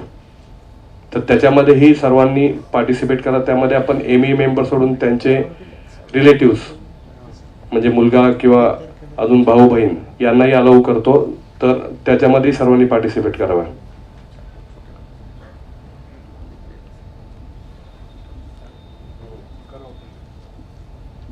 आता शेवटची स्लाइड आहे माझी ही, वर घ्या. हे आपण सकाळ पेपरमध्ये नेक्स्ट सॅटर्डेला फुल पेजची ॲड देणार आहोत आपल्या एक्झिबिशनची. तर त्याच्यामध्ये आपण 60% वरचा भाग हा ME च्या एक्झिबिशनची माहिती असेल आणि खाली आपण हे मीडियम साईज आणि बिग साईज असे लोगोज फक्त देणार आहोत. तर त्याच्यासाठी जर आता ऑलरेडी बरेचसे मोठे लोगो तर संपले, त्याच्यानंतरही 2-3 कन्फर्म झालेत. तर मोठ्या लोगोसाठी फक्त 20,000 रुपये घेतो आपण आणि खालच्या लोगो छोट्या लोगो मीडियम लोगोसाठी 12,500 रुपये. तर त्याच्यातही सर्वांनी पटकन बुक करून टाकावं, कारण ही खूप चांगली संधी आहे सकाळसारख्या पेपरमध्ये तुमचा लोगो येणं. थँक्यू. आता वळूया आपले दुसरे प्रमुख उपस्थिती अजिंक्य धुमाळ सर. सरांचं थोडं इंट्रोडक्शन देते. Infinity architects and interior designers ह्या प्रतिष्ठित आंतरराष्ट्रीय दर्जाच्या इंटिरियर डिझाईन कंपनीचे संस्थापक आणि प्रमुख डिझायनर म्हणून अजिंक्य धुमाळ सरांची भूमिका आहे. त्यांच्या दूरदृष्टी नेतृत्वामुळे कंपनीने उत्कृष्ट कलेची आणि गुणवत्तेची परंपरा राखली आहे. अजिंक्य धुमाळ सर हे ग्राहकांच्या आवडी आणि अपेक्षा लक्षात घेऊन प्रत्येक प्रकल्पाचे योजनाबद्धरित्या डिझाईन आणि अंमलबजावणी करतात. त्यांच्या नेतृत्वाखाली इन्फिनिटी ही एक नावाजलेली कंपनी बनली आहे, जी लक्झरी डिझाईन क्षेत्रात एक प्रमुख स्थान राखून आहे. याशिवाय अजिंक्य धुमाळ सर हे कॅलिस्टो एलिमेंट्स, लक्सलँड सारख्या इतर उद्योजकीय उपक्रमांमध्ये देखील सक्रिय आहे. सो वेलकम सर, आणि आम्हाला आज तुम्ही आल्याबद्दल खूप खूप धन्यवाद. आपण आय थिंक लास्ट टाइम पण मी MEAच्याकडे ऑलमोस्ट अ इयर बॅक बोललो होतो. मी आमच्या ऑफिसच्या वर एक छोटंसं फंक्शन सकाळी ऑर्गनाईज केलं होतं. योगेश, सगळे माझे बरेच ओळखीचे चेहरे आहेत. आप्पांनी आणि MEAनी फार मोठी संधी दिली आणि त्या संधीचा उपयोग करून घेण्यासाठी मी इकडे आलो. ॲक्च्युली मला मला माझा जीवन प्रवास सांगायच्याऐवजी मला वाटतं आपण जास्त इंटरॅक्टिव्ह सेशन ठेवावं. तुमच्या जे काही प्रश्न असतील ते तुम्ही विचारावेत आणि मी क्विकली त्याचा तुम्हाला आन्सर देईन, प्रॉब्ली एका शब्दात किंवा एका वाक्यात. थोडा प्रवास म्हणजे मी बेसिकली बॉर्न इन 1979. एकदम टिपिकल नोकरदार कुटुंबात मी जन्माला आलेलो आहे. हालाकीची परिस्थिती होती आणि हालाकीच्या परिस्थितीतनं ज्यावेळेस तुम्ही काहीतरी मोठे ड्रीम पाहता तर आपल्याकडे घरातच लोक सांगतात की हे आपलं काम नाही, घरी बस, नोकरी कर. आपल्या घरात कोणी धंदा केला नाही, इन्कम टॅक्स रिटर्न काय असतं ते माहिती नाही. असा सगळा तो माझ्या आयुष्यातला प्रवास होता. ज्यावेळेस मी 10वी-11वी केली आणि इंटिरियर डिझायनिंग, आर्किटेक्चर हे जे काही फील्ड होतं हे 1999-2000 जो मी पासआउट झालो होतो ते फार म्हणजे लोकांना माहिती नव्हतं. म्हणजे माझ्या वडिलांना माहिती नव्हतं, प्रॉब्ली मलाही माहिती नव्हतं काय करणार आहे. कारण पूर्वीचे इंटिरियर डिझायनिंग हे फक्त फेविकॉलच्या बुकमध्ये कार्पेंटर दाखवायचं, हे करू ते शोकेसचं युनिट, ते मोठे TV ठेवायला, कडेला कपाट, ज्याला आपण फरताळ म्हणायचो, करताळ म्हणायचो, जे काय. सो त्याच्यातनं तो चालू झालेला आयुष्यातला सगळा तो गोष्टी आणि तेवढंच फक्त माहिती होतं, तेवढंच एक्सपोजर होतं. त्यावेळेस आपल्याकडे टेक्नॉलॉजी, इंस्टाग्राम, सोशल मीडिया काहीच गोष्टी नव्हत्या. आणि अतिशय अशा हालाकीच्या परिस्थितीतनं प्रत्येक गोष्टीसाठी ज्यावेळेस काही गोष्टी चॅलेंजिंग होत्या आणि ते चॅलेंजेस मी ॲक्सेप्ट करत गेलो आणि त्याच्यातनं मी काही ना काहीतरी शिकत गेलो, इव्हॉल्व होत गेलो. आणि मी एक इंटिरियर डिझायनिंग हा फक्त प्रोफेशनल प्रॅक्टिसनं सोडून हा एक चांगला बिझनेस होऊ शकतो आणि याच्यातनं मी पैसे कसे कमवू शकतो. म्हणजे मला टू बी व्हेरी फ्रँक, मी कधी म्हणजे ज्या फोरमवर मी गेलो आजपर्यंत, IIIDच्या, AIAच्या, जिथे सगळे आर्किटेक्टच असतात समोर, सगळे इंटिरियर डिझायनर, ते पण मला विचारतात की सर तुमचं पॅशन काय, तुमचं काय. माझं पॅशन आहे ना फक्त पैसे कमवणं आहे. म्हणजे टू बी व्हेरी फ्रँक. आणि मला असं वाटतं की आज MEA समोर बोलताना पण मला तुम्हाला हेच सांगायचं आहे, म्हणजे जे काय इंटिरियर डिझायनर असतील किंवा कुणी असेल, आपलं पॅशन फक्त एकच पाहिजे. आपल्याला आहे ना एंड ऑफ द डे घरी जाताना आज दिवसभरात त्या चेअरला, जी चेअर आपल्याला नशिबाने मिळाली म्हणा किंवा हार्डवर्कने मिळाली, त्या चेअरवर बसल्यानंतर मी किती रुपये आज घरी घेऊन जाणार आहे, माझं संध्याकाळपर्यंत एवढंच कॅल्क्युलेशन असतं. ते त्याच्यात थोडं जरी कमी जास्त झालं तर एक तास एक्स्ट्रा काम करायचं. पण I think that should be the target. आणि लक्झरी सेगमेंट काय असती, luxury segment is not about तुम्ही 1000 रुपयाचा मार्बल यूज करा का 4000 रुपयाचा मार्बल यूज करा. It's all about a experience. तो एक चांगला एक्सपिरियन्स कस्टमरला द्यायला मी जेव्हा शिकलो किंवा चालू केलं आणि त्याच्यातनं इन्फिनिटीच्या आतमध्ये जे काही मी छोटे छोटे टच पॉईंट्स वापरले कस्टमरसाठी म्हणा, कॉन्ट्रॅक्टरसाठी म्हणा, वेंडरसाठी म्हणा, आम्ही ज्या पद्धतीने प्रत्येक साईट एक्झिक्यूट करतो, प्रत्येक साईटवर आमचे एक व्हॉट्सअपचे ग्रुप असतात, त्याच्यावर आमचं पूर्णपणे 100% कंट्रोल असतं. म्हणजे back end team, front end team, Rajesh Kurade साहेबांना जास्त माहिती आहे, त्यांनी माझ्यावर काम केलं आहे, म्हणजे is are good supplier. So त्याच्यातनं जे मला जे डिस्रप्शन आम्ही आणलं आणि त्या डिस्रप्शनमुळे आम्ही आमची कंपनी कायम आहे ना टॉप 5 मध्ये ठेवली. म्हणजे पुण्यात जर एक पुण्यात किंवा इंडियात आज आम्ही दिल्लीला पण काम करतोय, आम्ही पुण्याला पण काम करतोय, मुंबईत काम करतोय, औरंगाबादला काम करतोय. We have achieved and we kept it top 5 because we created a very disruptive touch points when we are doing the interior designing. Not like typical architectural interior practice सारखं आम्ही काही करत नाही आमच्या कंपनीत. म्हणजे पूर्वीचं असं असायचं की बाबा आर्किटेक्टचं ऑफिसमध्ये चालतं त्याला 200 फुटात बसलेलं. ते आम्ही हे सगळ्या प्रथा, सगळ्या व्यवस्था, सगळ्या रूढी, आलेले सगळे सिस्टम हे सगळे मोडीत काढून आम्ही त्या पद्धतीने काम करायला चालू केलं. आणि त्यामुळे we are still doing the best and will do the best. तर त्यांचं पहिलं काय एक ब्रीद वाक्य आहे, म्हणजे जे बाकी लोकांनाही माहिती आहे, वेळ लागल्याशिवाय इतिहास घडत नाही. आणि त्यांनी खरंच ते वेड्यासारखं काम करतात. आणि आज त्यांचे जे क्लायंट आहेत ते माझ्या मते बऱ्यापैकी सेलिब्रिटी क्लायंट्सच आहेत. आणि त्यांचे ते एकदा एक क्लायंट त्यांच्याकडे अटॅच झाला की तो काही परत कुठे ते जात नाही आणि जाऊन पण देत नाहीत. दुसरी गोष्ट, कॅलिस्टो एलिमेंट्स जे त्यांचं शोरूम आहे, एकदा सर्वांनी व्हिजिट करा. ढोले पाटील रोडला सिटी पॉईंट बिल्डिंग आहे, तिथे ग्राउंड फ्लोअरचं 10,000 स्क्वेअर फीटचं प्रीमियम फर्निचरचं शोरूम आहे. मेड इन इंडिया फर्निचर आहे. त्यांनी स्वतः सगळे डिझाईन केलेले आहेत. मेटल, विनियर आणि बाकी कॅनव्हासपासून किंवा लेदरपासून बनवलेले सगळे फर्निचर आहेत. माझ्या मते मला कुणीतरी सांगितलं आहे, तुम्ही सांगितलं आहे की त्यांनी 50 लाखाचं फर्निचर एक 7-8 वर्षापूर्वी इटालियन फर्निचर आणून ते पूर्ण त्याची चिरफाड करून त्याच्या स्टडी करून मग स्वतःचे डिझाईन केलेले आहेत. बरोबर आहे का? तर त्यांनी स्वतः सगळे इन्व्हेंट केलेले डिझाईन आहेत. तर त्यांच्या शोरूमलाही व्हिजिट करा. तर असं ते खरंच वेड्यासारखं काम करतं. हे जरा 2 शब्द सांगायचे होते मला. थँक्यू. तर माझे 2 प्रश्न तुमच्यासाठी. एखादं चॅलेंजिंग प्रोजेक्ट म्हणजे तुम्हाला वाटतं आणि लेटेस्ट ट्रेंड्स अँड टेक्नॉलॉजी सतत बदलत राहतं, लोकांना काहीतरी नवीन हवं असतं, तर ते तुम्ही कसं इम्प्लिमेंट करता तुमच्या डिझाईनमध्ये? माझं असं म्हणणं आहे, इंटेरियर डिझायनिंग किंवा आर्किटेक्चर आहे ना, हे ॲब्सोल्युटली ह्युमन ओरिएंटेड आहे. म्हणजे माणसाच्या कोविडच्या आधीच्या गरजा आणि कोविडमध्ये 6 महिने घरात राहायला लागल्यानंतर पुण्यामध्ये किंवा पुण्याच्या आजूबाजूच्या परिसरात एकही 4 BHK फ्लॅट आजही शिल्लक नाही आहे. सगळ्या लोकांनी बाबा आता आपल्याला एन्जॉय केलं पाहिजे लाईफ म्हणून सगळ्यांनी म्हणजे 20 लाखाची गाडी विकून, मी म्हणतो BMW, Mercedes, Audi, Range Rover सगळ्या गाड्यांना 6-6 महिने आजही वेटिंग आहे. So that is the major impact on human life of the entire surrounding. आता लोक कॉन्शियस झाले ते. मी म्हणजे पूर्वीच्या काळी जर आपण बघितलं तर लोक हेच बाबत एवढे कॉन्शियस नव्हते. पोस्ट कोविड म्हणा, मी सर तुमच्या पुढे मी एवढं तुमच्या मागे मेडल बघून तर मी असं हे झालं की मला हे एक आयुष्यात काहीतरी ह्याचा एक वेळ लावून घेतलं पाहिजे. मला फिटनेसचं वेळ आहे, पण हे तुमच्या एवढं फिटनेस करण्यासाठी मला वाटतं की असं त्याला मॅडनेसच पाहिजे एक वेगळ्या प्रकारचा.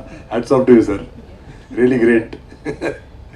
आणि architecture interior is so human oriented ना की त्याच्यात तुम्हाला माणसाची गरज कशी आहे, तो शूज कसा काढतो, तो तुम्हाला भेटल्यानंतर तो कुणी सेलिब्रिटी असू. म्हणजे मी 2012ला I got a chance to work for Mannat, Shahrukh खानचं घर करायला भेटलं होतं. तर त्याच्या एकाच घरात आहे ना, एका साईडला त्याचं मंदिर आहे जिकडे त्याचं त्यांनी पूर्ण नमाज वगैरे करतो आणि एका साईडला गौरीच्यामुळे त्यांनी तिकडे सगळं ते श्रीकृष्ण आणि गणपती वगैरे ठेवलेलं आहे. सो जेव्हा मी मन्नतचं काम करत होतो त्यावेळेस हॅपी न्यू इयर रिलीज होणार होता. सो तो माणूस आहे ना जेन्युअनली हंबल आहे. मी माझ्या आयुष्यात आहे ना भरपूर मोठी लोकं बघितले, पैशावाली बघितले, पॉलिटिशियनची मी आजही कामं करतो, त्यावेळेस पण करायचो. पण मी शाहरुख खान इतका हंबल माणूस माझ्या आयुष्यात नाही बघितला. म्हणजे that is something really challenging. म्हणजे तो स्वतः जर कॉफी आल्यानंतर स्वतः उठून ती कॉफी तिकडनं घेऊन तुम्हाला कोणती कॉफी पाहिजे, साखर घेणार नाही घेणार, एवढं बारीक नीट डिटेलिंगमध्ये जाऊन तो काम करतो. त्यामुळे तो शाहरुख खान. भरपूर येतील भरपूर जातील, तो एकटाच आहे. पण म्हणजे ह्या ज्या अशा काही गोष्टी आहेत ना, ज्या तुम्हाला तुमच्या आजूबाजूला सगळ्या गोष्टी घडत असतात, तुम्हाला त्यांना शिकायचं असतं. तुम्हाला प्रत्येक गोष्टींना तुम्हाला म्हणजे नेसेसरी नाही आहे, पण I think we as a entrepreneurs म्हणजे मराठी मी एकच सांगेल सगळ्यांसाठी की प्रत्येक गोष्टीत ऑपॉर्च्युनिटी असते आणि त्या ऑपॉर्च्युनिटीला एनकॅश करण्यासाठी आहे ना तुम्हाला फार इव्हॉल्व राहायला लागतं, तुम्हाला फार जास्त अलर्ट राहायला लागतं. तुम्हाला डोळे कान तुमचे सगळे पंच ज्ञानेंद्रिय तुम्हाला एकदम आहे ना अलर्ट मोडलाच ठेवायला पाहिजेत.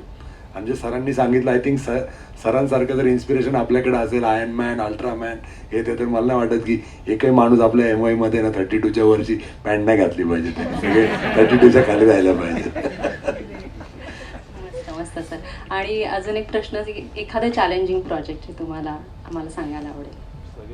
माझ्याकडे ॲक्च्युली आम्ही ना छोटं प्रोजेक्ट जरी केलं, कोणाचं 4000 फुटाचं घर केलं किंवा 2000 फुटाचं ऑफिस केलं आणि आम्ही 200 एकरचं पण प्रोजेक्ट करतोय आता.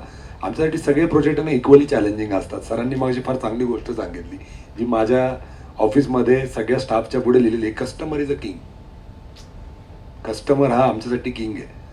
तो तुम्ही 40 प्रोजेक्ट वर्षभरात करतो, मी 40-50 प्रोजेक्ट करतो, माझे 8 बिझनेसेस आहेत. माझ्यासाठी तो एक कस्टमर फक्त 1 तास मी त्याला त्या प्रोजेक्टवर वेळ देतो किंवा अर्धा तास त्या साईटवर व्हिजिट करतो. पण जो कस्टमर असतो ना तो दिवस रात्र त्याचं घर, त्यांनी सगळे ते पैसे साचवलेले त्या घरात लावले असतात, ते 1 कोटीचं घर असो किंवा 100 कोटीचं घर असो, त्याच्यासाठी तो एकच फोकस असतो. He is your best friend, he is your chief architect of your project. तुम्ही जर त्याला त्या स्थानी ठेवताना, आणि आजकाल काय झालं की सोशल मीडियामुळे पिंटरेस्ट इंस्टाग्राममुळे ना सगळेच आर्किटेक्ट झाले. तो एक नवीन चॅलेंज आहे, पण ठीक आहे, स्टील आम्ही ना ॲक्सेप्ट करतो, नो प्रॉब्लेम. त्यांना काय पाहिजे, त्यांना नाही आवडले 3D, आम्ही नवीन बनवून देऊ. मॅडम 1 महिना और लगेगा, सर 1 महिना और लगेगा, बट कस्टमर इज किंग. आणि सरांना माहिती आहे माझा अप्रोच, क्लायंट छोटा असू मोठा असू 10 वर्षापूर्वी असू किंवा आज 23 वर्ष माझ्या प्रॅक्टिस झाले, आमचा अप्रोच सेम आहे, कस्टमर इज किंग. तो चीफ आर्किटेक्ट आहे. तुम्ही त्याला जर खुश ठेवलं ना तर तो तुमचं वर्ड ऑफ माउथ चांगलं करतो. तुम्हाला कोणत्याही इंस्टाग्राम सोशल मीडिया कशावर काही करायची गरज नाही. 1 good client will fetch you another 10 good projects, and that is the biggest marketing tool, word of mouth. Thank you sir, खूप छान सांगितलं. येस, आपण खूप जण इथे, अच्छा सर आपण प्रश्न आहे.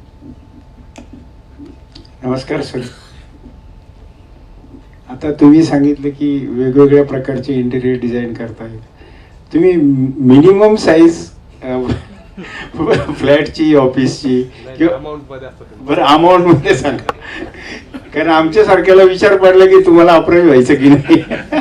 असं नाही आहे, तुमच्यासाठी कोणतंही काम करू, पण आम्ही नॉर्मली 2 करोड अँड अबोवचं जर इस्टिमेटेड प्रोजेक्ट असेल तरच आम्ही काम करतो, अदरवाईज नाही करत.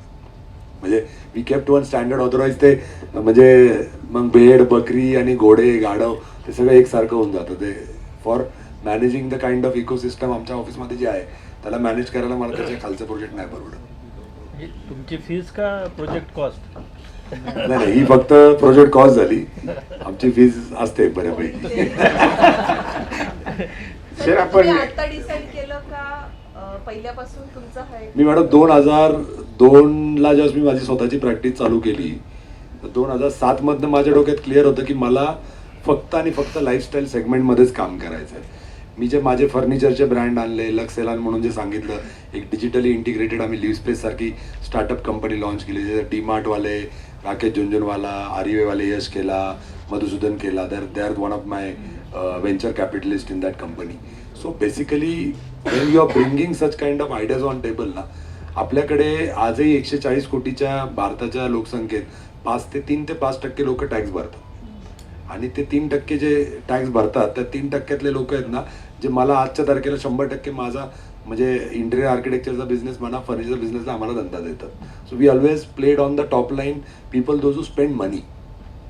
Okay, rest of the world has understood Indian potential in last 10 years, all whether it is automobile brands, whether it is fashion brands like Louis Vuitton, Gucci or Hermes, but when they understood that maximum money spenders is from India and China.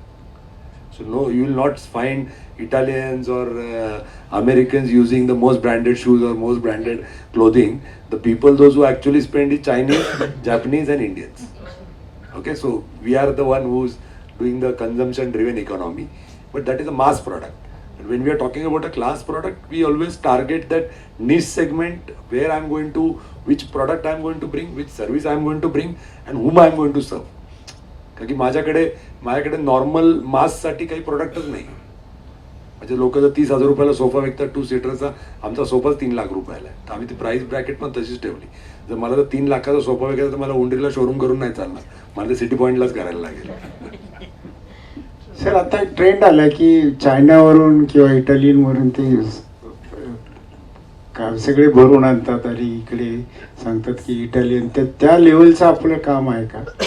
आम्ही आज कोणत्याही Italian ब्रँडच्या पेक्षा 10x better furniture बनवतो. We are the India's largest manufacturer and आमच्याकडे पुणा, मुंबई, दिल्ली, कलकत्ता, हैदराबाद ठिकाणी store आहेत आत्ता ॲज ऑन डेट. आणि आता आपण दुबई आणि सौदी अरेबियाला चालू करतो रियादमध्ये. सो आम्ही जे फर्निचर बनवलं आहे, जे डिझाईन केलं आहे, ज्याच्यात आम्ही जेवढा रिसर्च अँड डेव्हलपमेंटला मागच्या 8-10 वर्ष वेळ व्हायला घालवला आहे आणि जे काय आम्ही नवीन गोष्टी करतो. मी काल म्हणजे आज सकाळीच मी दिल्लीवरनं आलो आहे. तर दिल्लीला एक इंडिया डिझाईन शो म्हणून होतं. तर we have the best of the फर्निचरचे आम्ही दरवर्षी मागचे 4 वर्ष झाले आम्ही अवॉर्ड घेतो आहे for creating the best furniture. आणि आम्ही फर्निचरमध्ये पण आम्ही एकच पॉलिसी ठेवली आहे की वर्ड ऑफ माउथ. आम्ही काही ॲडव्हर्टाइजमेंट करत नाही. तुम्हाला कॅलिस्टो एलिमेंट रिव्हर ह्याचं इंस्टाग्राम सोडून तुम्हाला कुठेही ॲडव्हर्टाईज दिसणार नाही. मी तुम्हाला कोणत्याही पेजवर दिसणार नाही. माझं फक्त टीम नंबरमध्ये दिसतं की मी ह्याच्यात पार्टनर आहे, त्याच्यात पार्टनर आहे. मी कुठेही फ्रंट फेसला जात नाही. आणि मला असं वाटतं की Louis Vuitton, Hermès, BMW, Mercedes ह्याच्या लक्झरी सेगमेंटचे लोक आहेत जे ते गाड्या बनवतात, ते तर जाऊन उभे राहत नाहीत नाही का दुकानात किंवा माझी गाडी घे मर्सिडीज 1.5 कोटीची घे. तर मी तसंच ठरलं की मी आहे ना माझी कंपनी मॅनेजमेंट ड्रिवन चालवणार आणि हे कायम प्रोफेशनली ड्रिवन कंपनी असेल where it will be faceless luxury. So we are selling luxury but we are a faceless. So there is no face of mind is been attach to my brand. Very nice, खूप छान. So इथे खूप जण आहेत जे इंटिरियरमध्ये किंवा याच्यामध्ये काही प्रश्न आहेत. बऱ्याच लोकांना मी बघितलेलं आहे म्हणजे माझ्या ओळखीचे आहेत बरेचसे. येस, सचिन पाटीलला देऊ नका.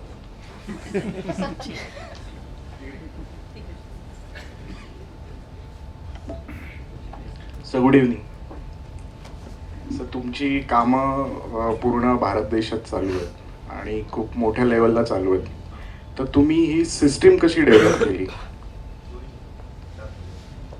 मला असं वाटतं ना म्हणजे तुमचा तो स्वभाव पाहिजे ॲनालिसिस करायचा. चुका तुम्ही जर म्हणाल ना की आज सकाळपासून तुम्ही काही चूक केली का, मी सकाळपासून 4 चुका केलेल्या असतात, काही प्रॉब्लेम नाही. संध्याकाळी त्या काय चुका केल्या ते लिहायच्या, त्याच्यावर ॲनालिसिस करायचं, त्याच्यावर क्रोनॉलॉजी ॲनॉलॉजी तयार करायची आणि ही चूक परत नाही करायची. कारण गाढवात आणि माणसाचा एवढाच फरक असतो. तर तो मी स्वतःला याचा विचार करतो की प्रत्येक गोष्ट मला साईटवर नाही जाता मला साईटवर काय सिस्टम पाहिजे, मला साईटचं हाऊसकीपिंग, क्लिनिंग, मेंटेनन्स. समजा साईटवर जर आप्पा माझ्यावर एखादी साईट अचानक बघायला आले किंवा माझ्यासंग राजेश कुराडे आले, तिथं काय दिसलं पाहिजे, त्यांना काय दाखवायचंय आणि त्यांनी काय पाहायचंय हे ना मी ठरवलेलं असतं. तो क्लायंट असू का, तो क्लायंट जर एवढा हुशार असता त्यांनी मला कामच दिलं नसतं. तर तो क्लायंट आला, तो पॉलिटिशियन असू, तो इंजिनियर असू, त्याच्याकडचे साने इंजिनियर असू, त्याच्याकडची PMC असू, बिल्डरचा एक दुसरा बिल्डर मित्र असो, तो तिकडे साईट पाहायला आला. We develop system according to what are the challenges we are facing in February 2024, not what we faced in January 2024. System and standard operating procedure should be evolving पाहिजे. ते मला याच्यात एवढं असले मराठीत नाही सांगता यायचं, पण इव्हॉल्विंग म्हणजे त्यांना रोजच्या रोज अपडेट झाल्या पाहिजेत. ॲपल पण जर फोन लॉन्च करतं वर्षभरात 6 वेळा नवीन iOS अपडेट करतं, सॅमसंग लॉन्च करतं तर ते 6 वेळा ते सिस्टम अपग्रेड करतं. आपणही आपल्या सिस्टम अपग्रेड केल्या पाहिजेत. आपण स्टबन राहून चालणार नाही, तर आपण काळाच्या मागे पडू. सर नमस्कार. साठेदार नमस्ते. सर फर्स्ट ऑफ ऑल एक टेस्टिमोनियल आहे. We just finalise the order for you Pune. त्यांना 4 ठिकाणी आणि जर्मनीत पण जाऊन आले.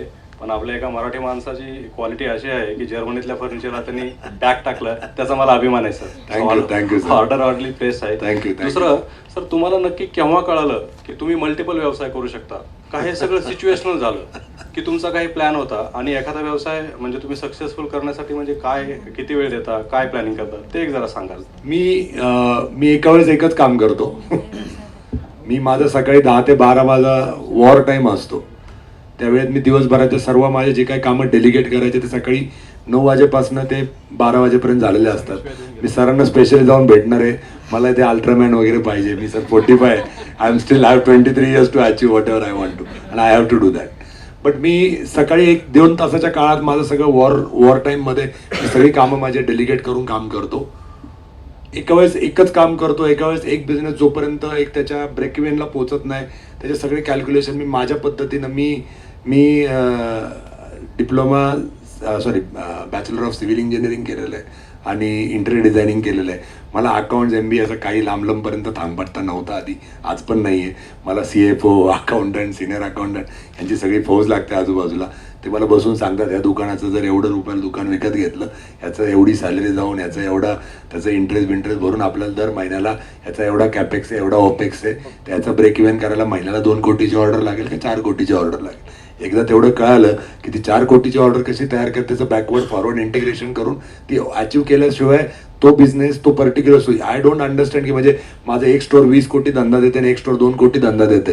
20 कोटीच्या स्टोअरमधला प्रॉफिट काढून 2 कोटीच्या न चालणाऱ्या दुकानाला टाकणे असले धंदे मी करत नाही. मला जे धंदा समजा कलकत्त्याला माझं दुकान आहे, त्याचं जे काय भाडं आहे, त्याचं जे काय ऑपेक्स आहे, कॅपेक्स आहे, तिथून त्या कंपनीतल्या त्या लोकांनी मिळून तिथल्यासाठी लागणारा धंदा दर महिन्याला आणलाच पाहिजे. So I'm very strict and shrewd about it, but that's what how I work. And my every idea, every business, it has to be disruptive. So when I'm telling you की मी फर्निचर विकतो, तर लोकांना furniture विकतो म्हणजे काय, यांच्याकडे एक दुकान असेल, एक गोडाऊन असेल, तिकडे 100 पीस, इकडे 200 पीस, 50 डायनिंगचे चेअर. माझ्याकडे 10,000 फुटाचे शोरूम सरांनी सांगितलं, आमच्याकडे फक्त 3 बेडरूम, 2 सोफा आणि 2-3 डायनिंग टेबल, 10 चेअर त्याचे लावलेले आहेत. आम्ही फक्त दाखवतो आम्ही काय बनवू शकतो. So we have done the first disruptive idea in the business of furniture. त्याच्यात आमच्याकडे 0 स्टॉक आहे, आमच्याकडे 0 इन्व्हेंटरी आहे, म्हणून मी यांना कुणाला पण कम्पीट करू शकतो. इडलीचं प्राइस 10 लाख आली ना तर मी 12 लाख देऊन पण ऑर्डर घेतो. And that is the achievement we do.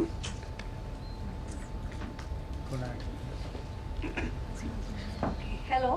Yes madam. माझं नाव नम्रता आहे आणि you are in to like you said तुम्ही फर्निचर विकता, तर have you worked with resin?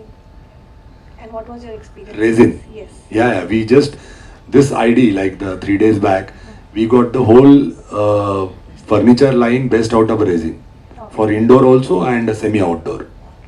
So how do you see this industry? Because I've worked in resin for almost 1 year and now just started. See, every industry means, to be very frank, we just launched it 3 days back. I think probably 6 months down the line, I'll understand resin is a new material for country like India. It might work really well, but it might not also. आपल्याकडे जसं Korean material आहे ना, इंडियात नाही चाललं, जे बाहेरच्या देशात फार चांगलं चालतं. So this kind of Indians we are very different people. आपल्या गरजाच वेगळ्या आहेत. कारण आपण शूज आज पण घराच्या बाहेर काढतो आणि मग घरात चप्पल घालून फिरतो. हे अमेरिकन युरोपियन लोकांना नाही कळत. Thank you. Hello sir. Yes. Last year तुमच्या ऑफिसवरती टेरेसवरती मीटिंग झाली, त्याच्यानंतर मी तुमचा पर्सनल वेळ घेतला होता आणि 1 वर्ष बेसिकली नवीनच आम्ही बिझनेस चालू केलेला आणि विचारायचं होतं की कसं हे केलं पाहिजे, सिस्टम्स कसे सेट केले पाहिजेत काय. आणि तुमचा तो 1 आवरचा सेशन जो आपला ऑफिसमध्ये झाला, which was very helpful for us. म्हणजे आत्ता जे 1 वर्षामध्ये चेंजेस आलेत ऑफिसमध्ये, आमच्या सिस्टम्समध्ये आलेत, which was very helpful and we really want to thank you for that and hoping ki we can get another session with you. Always welcome. Yes. So मला एक आपण आणि MAच्या सगळ्या लोकांना एक विनंती आहे की आपल्याकडे ना भरपूर टॅलेंट आहे. म्हणजे आणि मला असं वाटतं की आपण मराठा लोकांचा या टॅलेंटचा आणि आपल्याला जे काय आपला महाराष्ट्र हा पहिल्यापासनं इतिहासापासनं हा सुख समृद्ध असं काय म्हणायचं राज्य होतं, सुपीक राज्य म्हणू शकतो आपण. आणि त्याच्यामुळे आपण कधी ॲडव्हर्सिटी पाहिलीच नाही. आणि ती न पाहिल्यामुळे ना आपलं जे लोक आहेत ना ते त्यांना ना out of the box, out of the way, डिसरप्टिव्ह काय करायचंच नाही. म्हणजे बेसिकली सगळे सेट होतं सगळं. हा म्हणजे सेट आहे की बाबा जमीन पडली आहे, काय नाही तर 2 जेवीला दिल्या, 2 विकल्या, एन्जॉय, एक Q7 आली, एक ऑडी आली, झालं विषय सगळं मोकळा. मला असं वाटतं की आपणना माझी विनंती आहे, मला राजेश सरांनाही सांगायचं होतं या विषयावर आज, आणि आज एक चांगला प्लॅटफॉर्म मिळाला आहे. जेवढे काय लोक आहे ना सर, 21 वर्ष ते 30 वर्षाच्या वयातले आहेत ते, आणि ज्यांना काही पण आहे ना एक लेवलचा एक बिझनेस स्टेटअप करायचा आहे किंवा त्यांच्या डोक्यात काही स्टार्टअपची आयडिया आहे, त्यांना एक इन्क्युबमेंट लागतं, त्यांना एक हँड होल्डिंग लागतं, त्यांना त्यासाठी काही पॉलिसी मेकिंग करायला लागतात, त्यांना त्याच्यात स्ट्रॅटेजाईज करायला लागतं, SOPs डिझाईन करायला लागतात, टच पॉईंट डिझाईन करायला लागतात, बिझनेस आर्किटेक्चर डिझाईन करायला लागतं. सो मी आहे ना एक माझं जे आता नवीन आपलं स्टोअर आपण ऑल कॅप म्हणून एक नवीन जे चालू केलं आत्ता, सो त्याच्या बाहेर आहे ना माझ्याकडे 4-5 हजार फुटाची जागा आहे. So which is a very good place in at city point, city centre. I wanted we will create one system for it. आणि त्या सिस्टममध्ये बुडून आपण सगळ्या मराठी नवउद्योजकांना जी काय जागा, जे काय त्यांचे चॅलेंजेस असतील ते ॲड्रेस करण्यासाठी एक आपण इन्क्युबमेंट चालू करू इच्छितो मी. म्हणजे ॲटलिस्ट माझ्याकडनं एक MEA एक चांगलं योगदान भेटेल. सो बेस्ट ऑफ द लोकांना आपण बोलू शकतो. पहिली तारीख सांगून टाका. आणि म्हणजे त्याच्या समजा इंटिरियर आर्किटेक्चर रिलेटेड काय कुणाला अडचणी आहेत, कुणाला फर्निचर रिलेटेड अडचणी आहेत, कुणाला मॉड्युलर रिलेटेड अडचणी आहेत. तुम्हाला तुमच्या बिझनेसमध्ये जर अग्रेसिव्ह राहायचं आहे ना तर तुम्हाला प्रोडक्ट लिडरशिप आली पाहिजे, तुम्हाला आहे ना सर्व्हिस लिडरशिप आली पाहिजे. सगळेच आर्किटेक्ट आहेत. आज आर्किटेक्ट लोक 15 रुपये 20 रुपये स्क्वेअर फीटने काम करतात, मी 900 रुपये फूट घेतो आणि मला लोक देतात. तर तसं तुमचा मग आउटकम पण तसा पाहिजे, तुमचं प्रेझेंटेशन तसं पाहिजे, तुमचं ड्रॉइंग तसे पाहिजे, तुमचे टेक्निकॅलिटीज तशा पाहिजेत, तुम्हाला नॉलेज तसं पाहिजे. So all that can happen, but we need to do lot of hand holding. नक्की करू सर. म्हणजे सर हे म्हणजे असं नाही की 30 नंतर आयडिया नाही आल्या पाहिजे, 30 नंतरही आयडिया येतात. सर जर 65 वर्षी अल्ट्रामॅन होऊ शकतात तर मला पण रोज आयडिया येतात. पण मी माझ्या रोज आयडिया लिहितो, मी त्या आयडियातली एखादी आयडिया परत बाहेर काढतो, त्याच्यावर मी चर्चा करतो. आमची एक इंटरनल थिंक टँक आहे, तो इंटरनल थिंकमध्ये तो विषय PPT मध्ये प्रेझेंट करतो आणि ते बायलॅटरली विदाऊट एनी काय म्हणतात पूर्वग्रह दूषित त्याच्यावर आयडिया देतात की आयडिया तुझी फेल आयडिया अजिंक्य, तू याच्यात कडू नकोस, तू पैसे जाळशील. अशा 4 आयडियाला त्यांनी मला नाही म्हणले, त्याच आयडिया मी आजच्या तारखेला 100 कोटी प्लस घेऊन गेलो. But that is how you should have the confidence in you. तुमचा जो गट फिलिंग असतो ना तो तुम्हाला सांगत असतोय नको करू, पण आपण तेच करतो. तुम्ही ते चुकीचं आहे का बरोबर आहे? बरोबर नाही, बरोबर आहे. कधी कधी चुकलं पण पाहिजे ना. सगळ्याच गोष्टी सक्सेसफुल झाल्या तर मग मजा पण येणार नाही. सगळं स्मूथ झालं तर आयुष्यात मजा येत नाही ना. 4 क्लायंट जरा टफ पाहिजे, 4 क्लायंटने आपल्याला आर्किटेक्चर शिकवलं पाहिजे, 4ला आपण शिकवलं पाहिजे, तर मजा येते. Hello sir, Reema Kulkarni. मला फक्त एक विचारायचं होतं की आत्ता तुमच्याकडे जो क्लायंट बेस आहे बेसिकली हा सगळ्या स्टेटचा आहे. सगळ्यात मेजरली एक इंटरेस्टिंग असं आहे की जेव्हा तुम्ही पॉलिटिशियन बरोबर वर्क करता तर तेव्हा तुम्ही त्यांना कसे हँडल करतात का ते तुम्हाला हँडल करतात. आणि कारण कसं होतं आज वेगवेगळ्या बेसचे लोक म्हणजे फक्त नॉट ओनली इंटिरियर आर्किटेक्चर पण बाकी पण बिझनेसेसची लोक जी आहेत ती सगळी पॉलिटिशियन बरोबर कुठे ना कुठल्या तरी प्रकारे जोडली जातात. सो त्यांच्याबरोबर वर्क करताना कशा टाईपने खरं तर गेलं पाहिजे किंवा काय तुमचं एक माइंडसेट असला पाहिजे किंवा कसं तुम्ही ट्रीट पण केलं पाहिजे आणि त्यांच्याकडनंही तुम्हाला ट्रीटमेंट कशी मिळाली पाहिजे हे कळणं गरजेचं आहे सगळ्यांसाठी. कारण ऑन द रेकॉर्ड प्रश्न आहे त्यामुळे मला थोडंसं असं नाही का आजकाल कॉन्ट्रोवर्सी एवढ्या होतात नाही का. बंद करू सर तसं असेल तर मी माझंही बॅकग्राऊंड तेच आहे पण तरी पण मला हा इंटरेस्ट आहे. नाही आता I tell you see knowledge is the power. How you put up your knowledge in front of others, whether it is a client, architect, politician, your own staff, and how you typically explain them. How is your communication power? That is very important. Your presentation, like how you wear clothes, what watch you wear, which car you use, everything matters. Second thing is, I personally believe on this. You should always teach people, whether it is your office boy, whether it is your driver or whether it is your staff. इथपर्यंतच बोलतो मी. So you should teach them how to treat you. So there are few things which is absolutely no for me and which not to be accepted. So when we decide a meeting at 2 o'clock, we reach there by, suppose the meeting client can reach till 2:10, 2:15, 2:20, 2:30. If they are not meeting by 2:30, we go, we finish our work and we leave. Next time the client will be on time at 2 o'clock. Rajesh Kurade sir is part of this whole journey of mine. He knows how strict I am when between the 10 to 7 journey. No mercy.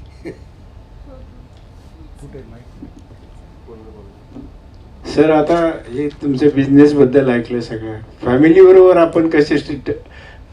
Family बरोबर 10 ते 7 काय नसतं.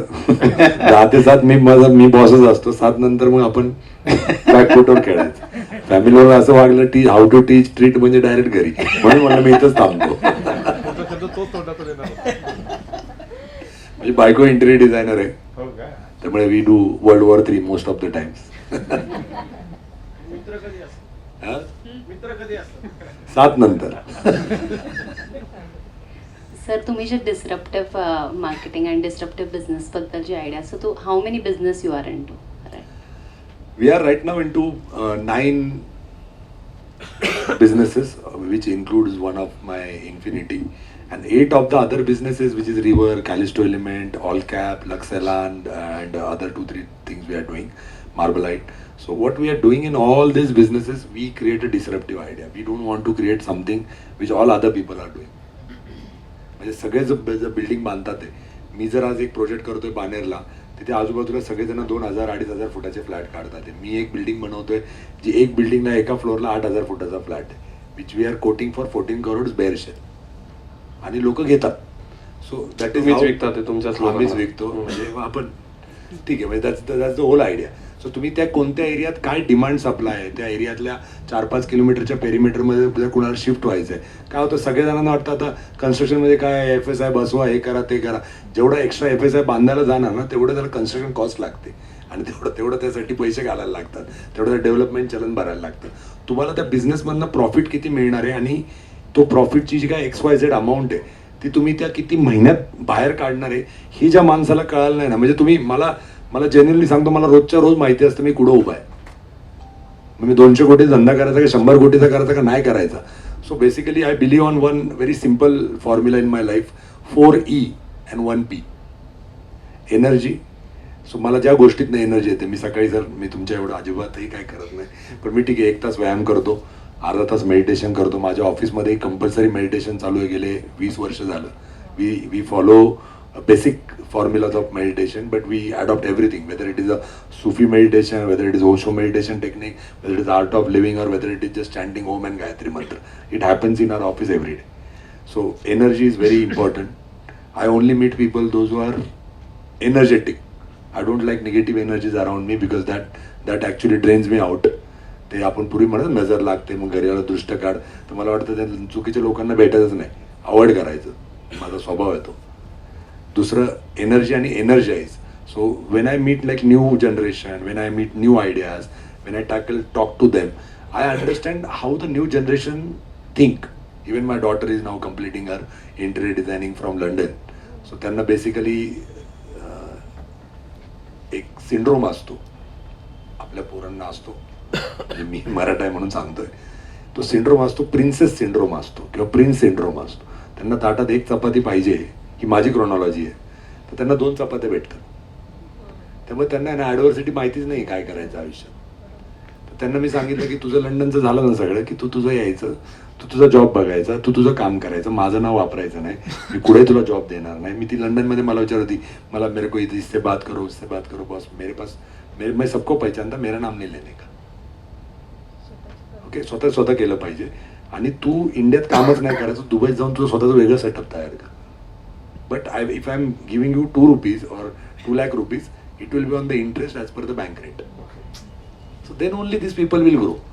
So energy, energize. Second E is energize. You have to energize people. You have to put in energy. तुम्हाला जर काही एखादं knowledge आहे, तुम्ही जर नॉलेज वाटाल, तुम्ही सांगाल कुणाला, तुमचं नॉलेज कमी होत नाही. तुमची एक आयडिया दुसऱ्याची दुसरी आयडिया, तुमच्या दोन्ही मिळून 2 आयडिया होऊ शकतात. So basically एनर्जायझिंग others is also a very important thing.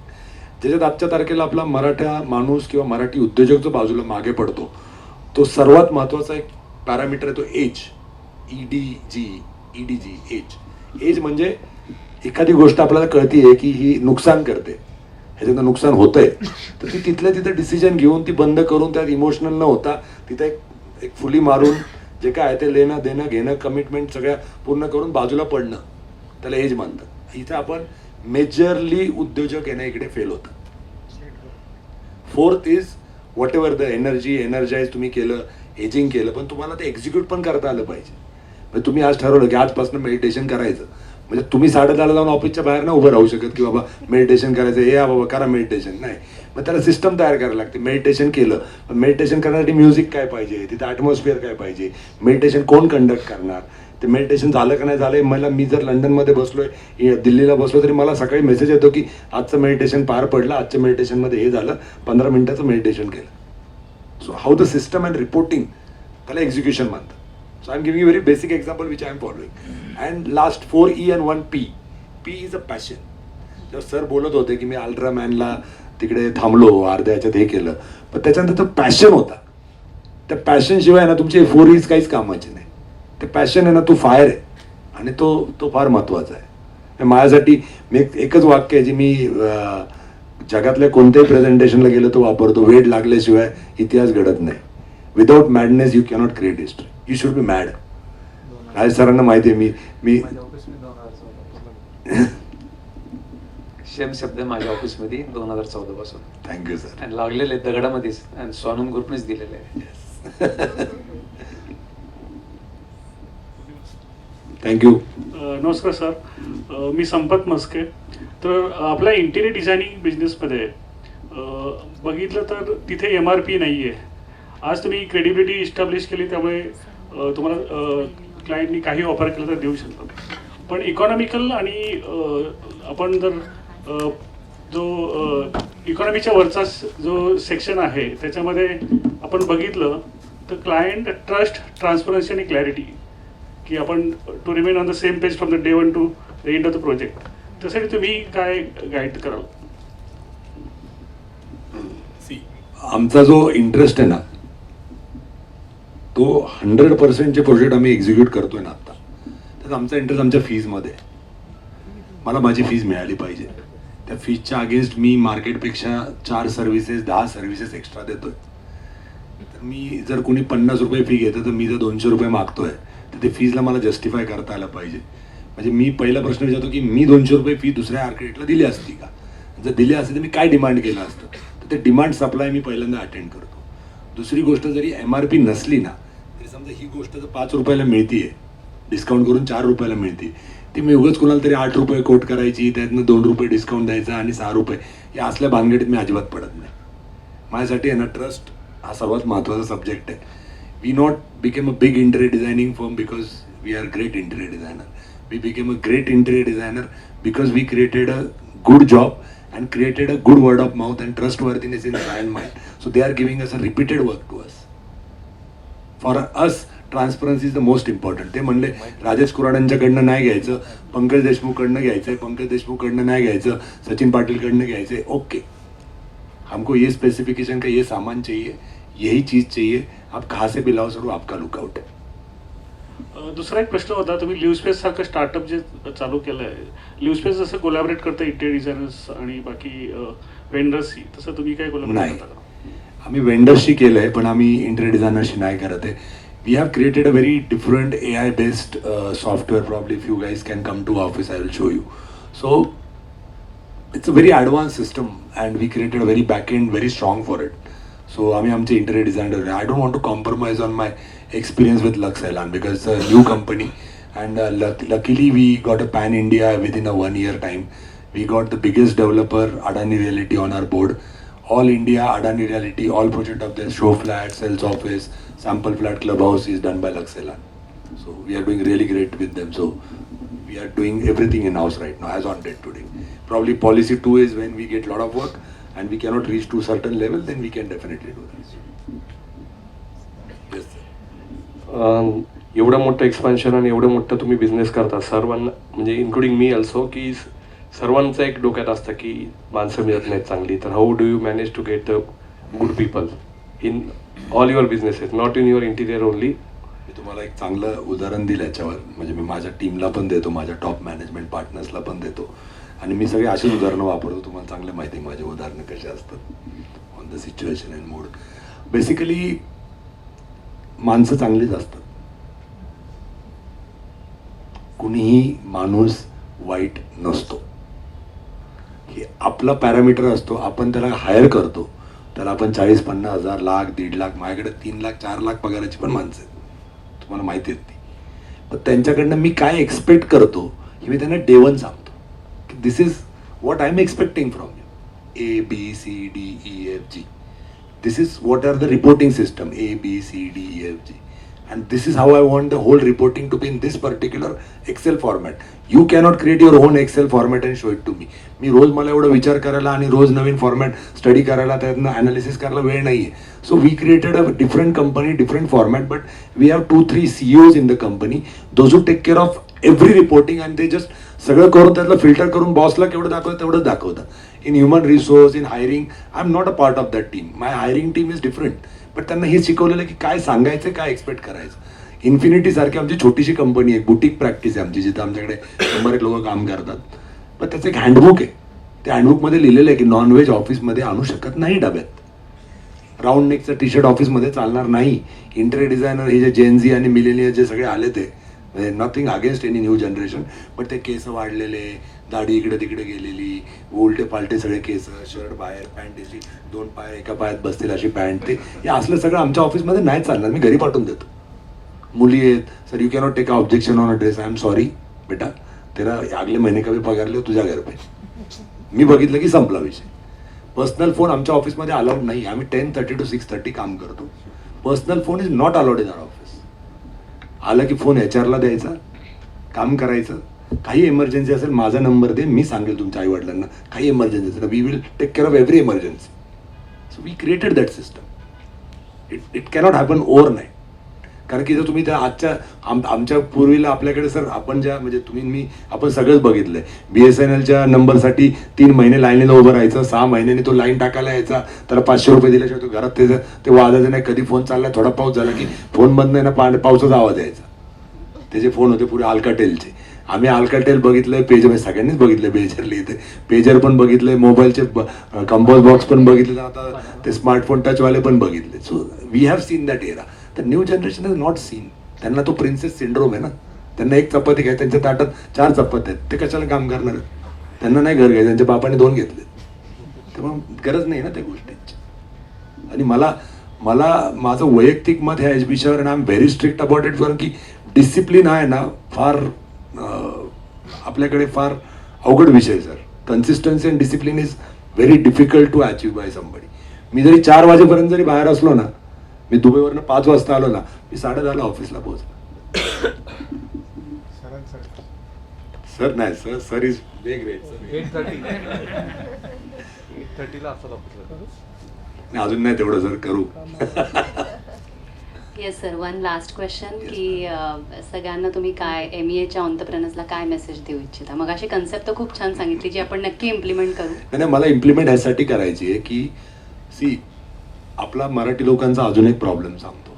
म्हणजे सर तर आता सिमेंटमध्ये काम करतात, म्हणजे सरांनी किती बिल्डर लोकांच्याकडे कसे पैसे आणि किती माल दिल्यावर किती सरांना त्रास झाला असेल ते मी सरांनी न सांगता पण ओळखू शकतो.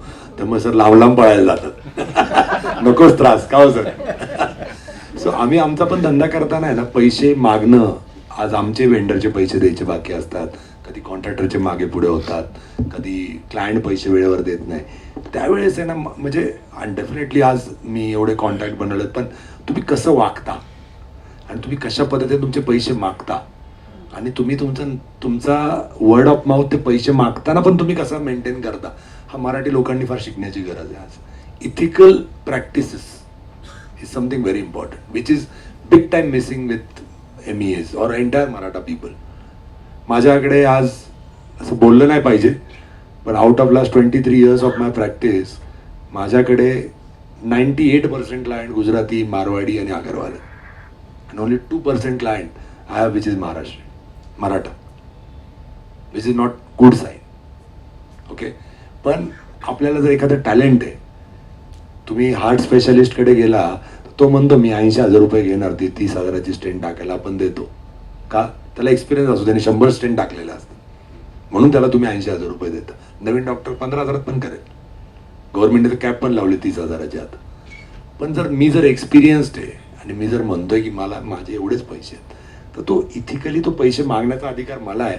पण समोरचा माणूस आहे ना, त्या इथिक्सला महाराष्ट्रीयन कम्युनिटीमध्ये स्पेशली, अरे एवढे पैसे कशाला लागतात राव, काय ते फ्लॅट तर बनवायचं आहे, त्याला माझ्याकडे उत्तरच नसतं. एवढं महाग फर्निचर. माझे वडील इनॉग्रेशनला आले होते 2017, 7 जुलै 2017. त्यांनी इनॉग्रेशन झालं तेव्हा म्हणले डायनिंग टेबल कितीचं आहे रे? मला माहिती होती किंमत. मी म्हणलं नको सांगायला, काय नाही का, आज स्टोअर चालू आणि बंदचा दिवस एकच असणार आपला. मी म्हणलं बाप्पा ते आहे सांग ना. म्हटलं ते 13.5 लाख रुपयाचे. 13.5 लाख? म्हणलं जाऊ दे. मी घरी गेलो 10 वाजता, इनॉग्रेशन झालं, घरी गेलो, हॉलमध्येच बसले होते. म्हणलं आज आपली हजेरी आहे ना. त्यांनी बोलवलं मला, म्हणे 13.5 लाख रुपयाचं डायनिंग टेबल, लवकर बंद कर दुकान, आपल्या इथं लावून टाक, हा काढून टाक, इथं लावून टाक, बंद कर, तुझं चालणार नाही दुकान. मी त्या फक्त एका गोष्टीवर, ते फर्निचर, सर शुक्रवारी इनॉग्रेशन होतं, रविवारी मी तो दुपारी आहे ना 15.5 लाखाला टेबल विकला. सर हे जे ना, ही फायर पाहिजे. आणि तुम्हाला ना, आपण म्हणतो निंदकाचे सर घर असावे शेजारी काहीतरी, आपल्याकडे घरातच क्रिटिक्स पाहिजे, त्याच्यावर मजा येत नाही. मला ते येते कधी कधी इरिटेट होणार, अरे सर पप्पा होणे तो दो, ते चालू तर होऊ द्या. ऑफिस मोठं केलं मी, माझे वडील म्हणले एवढं मोठं ऑफिसची काय गरज आहे, आणि एवढं कॉन्फरन्स मध्ये बसून तर कसलं मीटिंग करणार. ओके बाप्पा.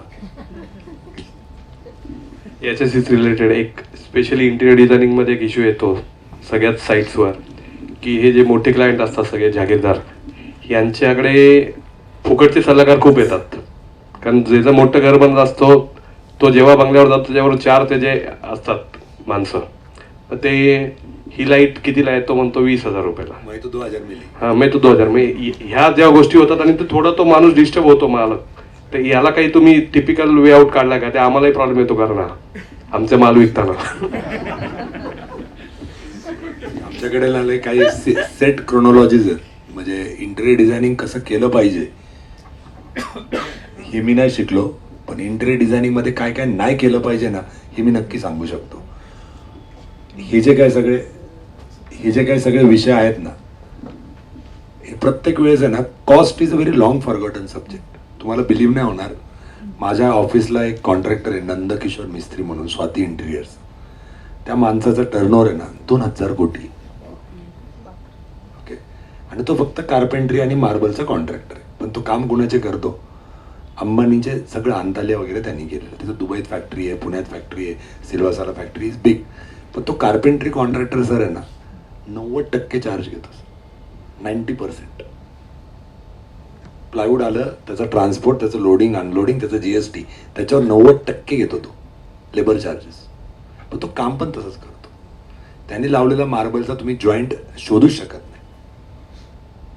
सो 450 रुपये लेबर घेतो मार्बलचं पॉलिश आणि मार्बल फिक्सिंगचं विदाऊट मटेरियल. मार्बल जर 400 रुपयाचा आणला तर 450 रुपये त्याला मार्बलचे द्यायला परवडत नाहीत, म्हणून आम्ही मार्बल महाग घेतो तो असला की. सो बेसिकली आहे ना, cost is a very long forgotten subject. How you convince and how you do hand holding of that client. त्याला थोडं, प्रत्येक क्लायंटला वाटतं की मला फसवलं जाते. मलाही वाटतं. आपण जेव्हा गाडी घेतो, एखादी महागडी गाडी घेतो, आपल्याला वाटतं अरे गाडी स्वस्तात मिळाली पाहिजे. आपण आपल्याच मित्राला विचारतो तुने कब ली थी, त्याने 2 वर्ष आधी घेतलेली असती. त्यावेळेस डॉलर आणि युरोचा रेट आहे ना 70 रुपये होता. तो म्हणतो क्या बात कर रहा भाई, मैं तो 2.5 करोड मिली. आपलं वाटतं आपण 3.5 दिले, येडं झालं. 1 करोड आपल्याला येडं बनवलं. रात्रभर झोप थोडीशी डिस्टर्ब होते माझी पण किती डिस्टर्ब करून घ्यायची किती नाही ते आपण ठरवायचं.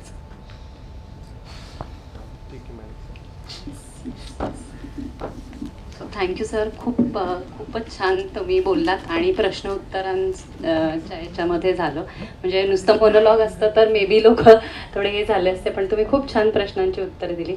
Thank you very much. Thank you so much.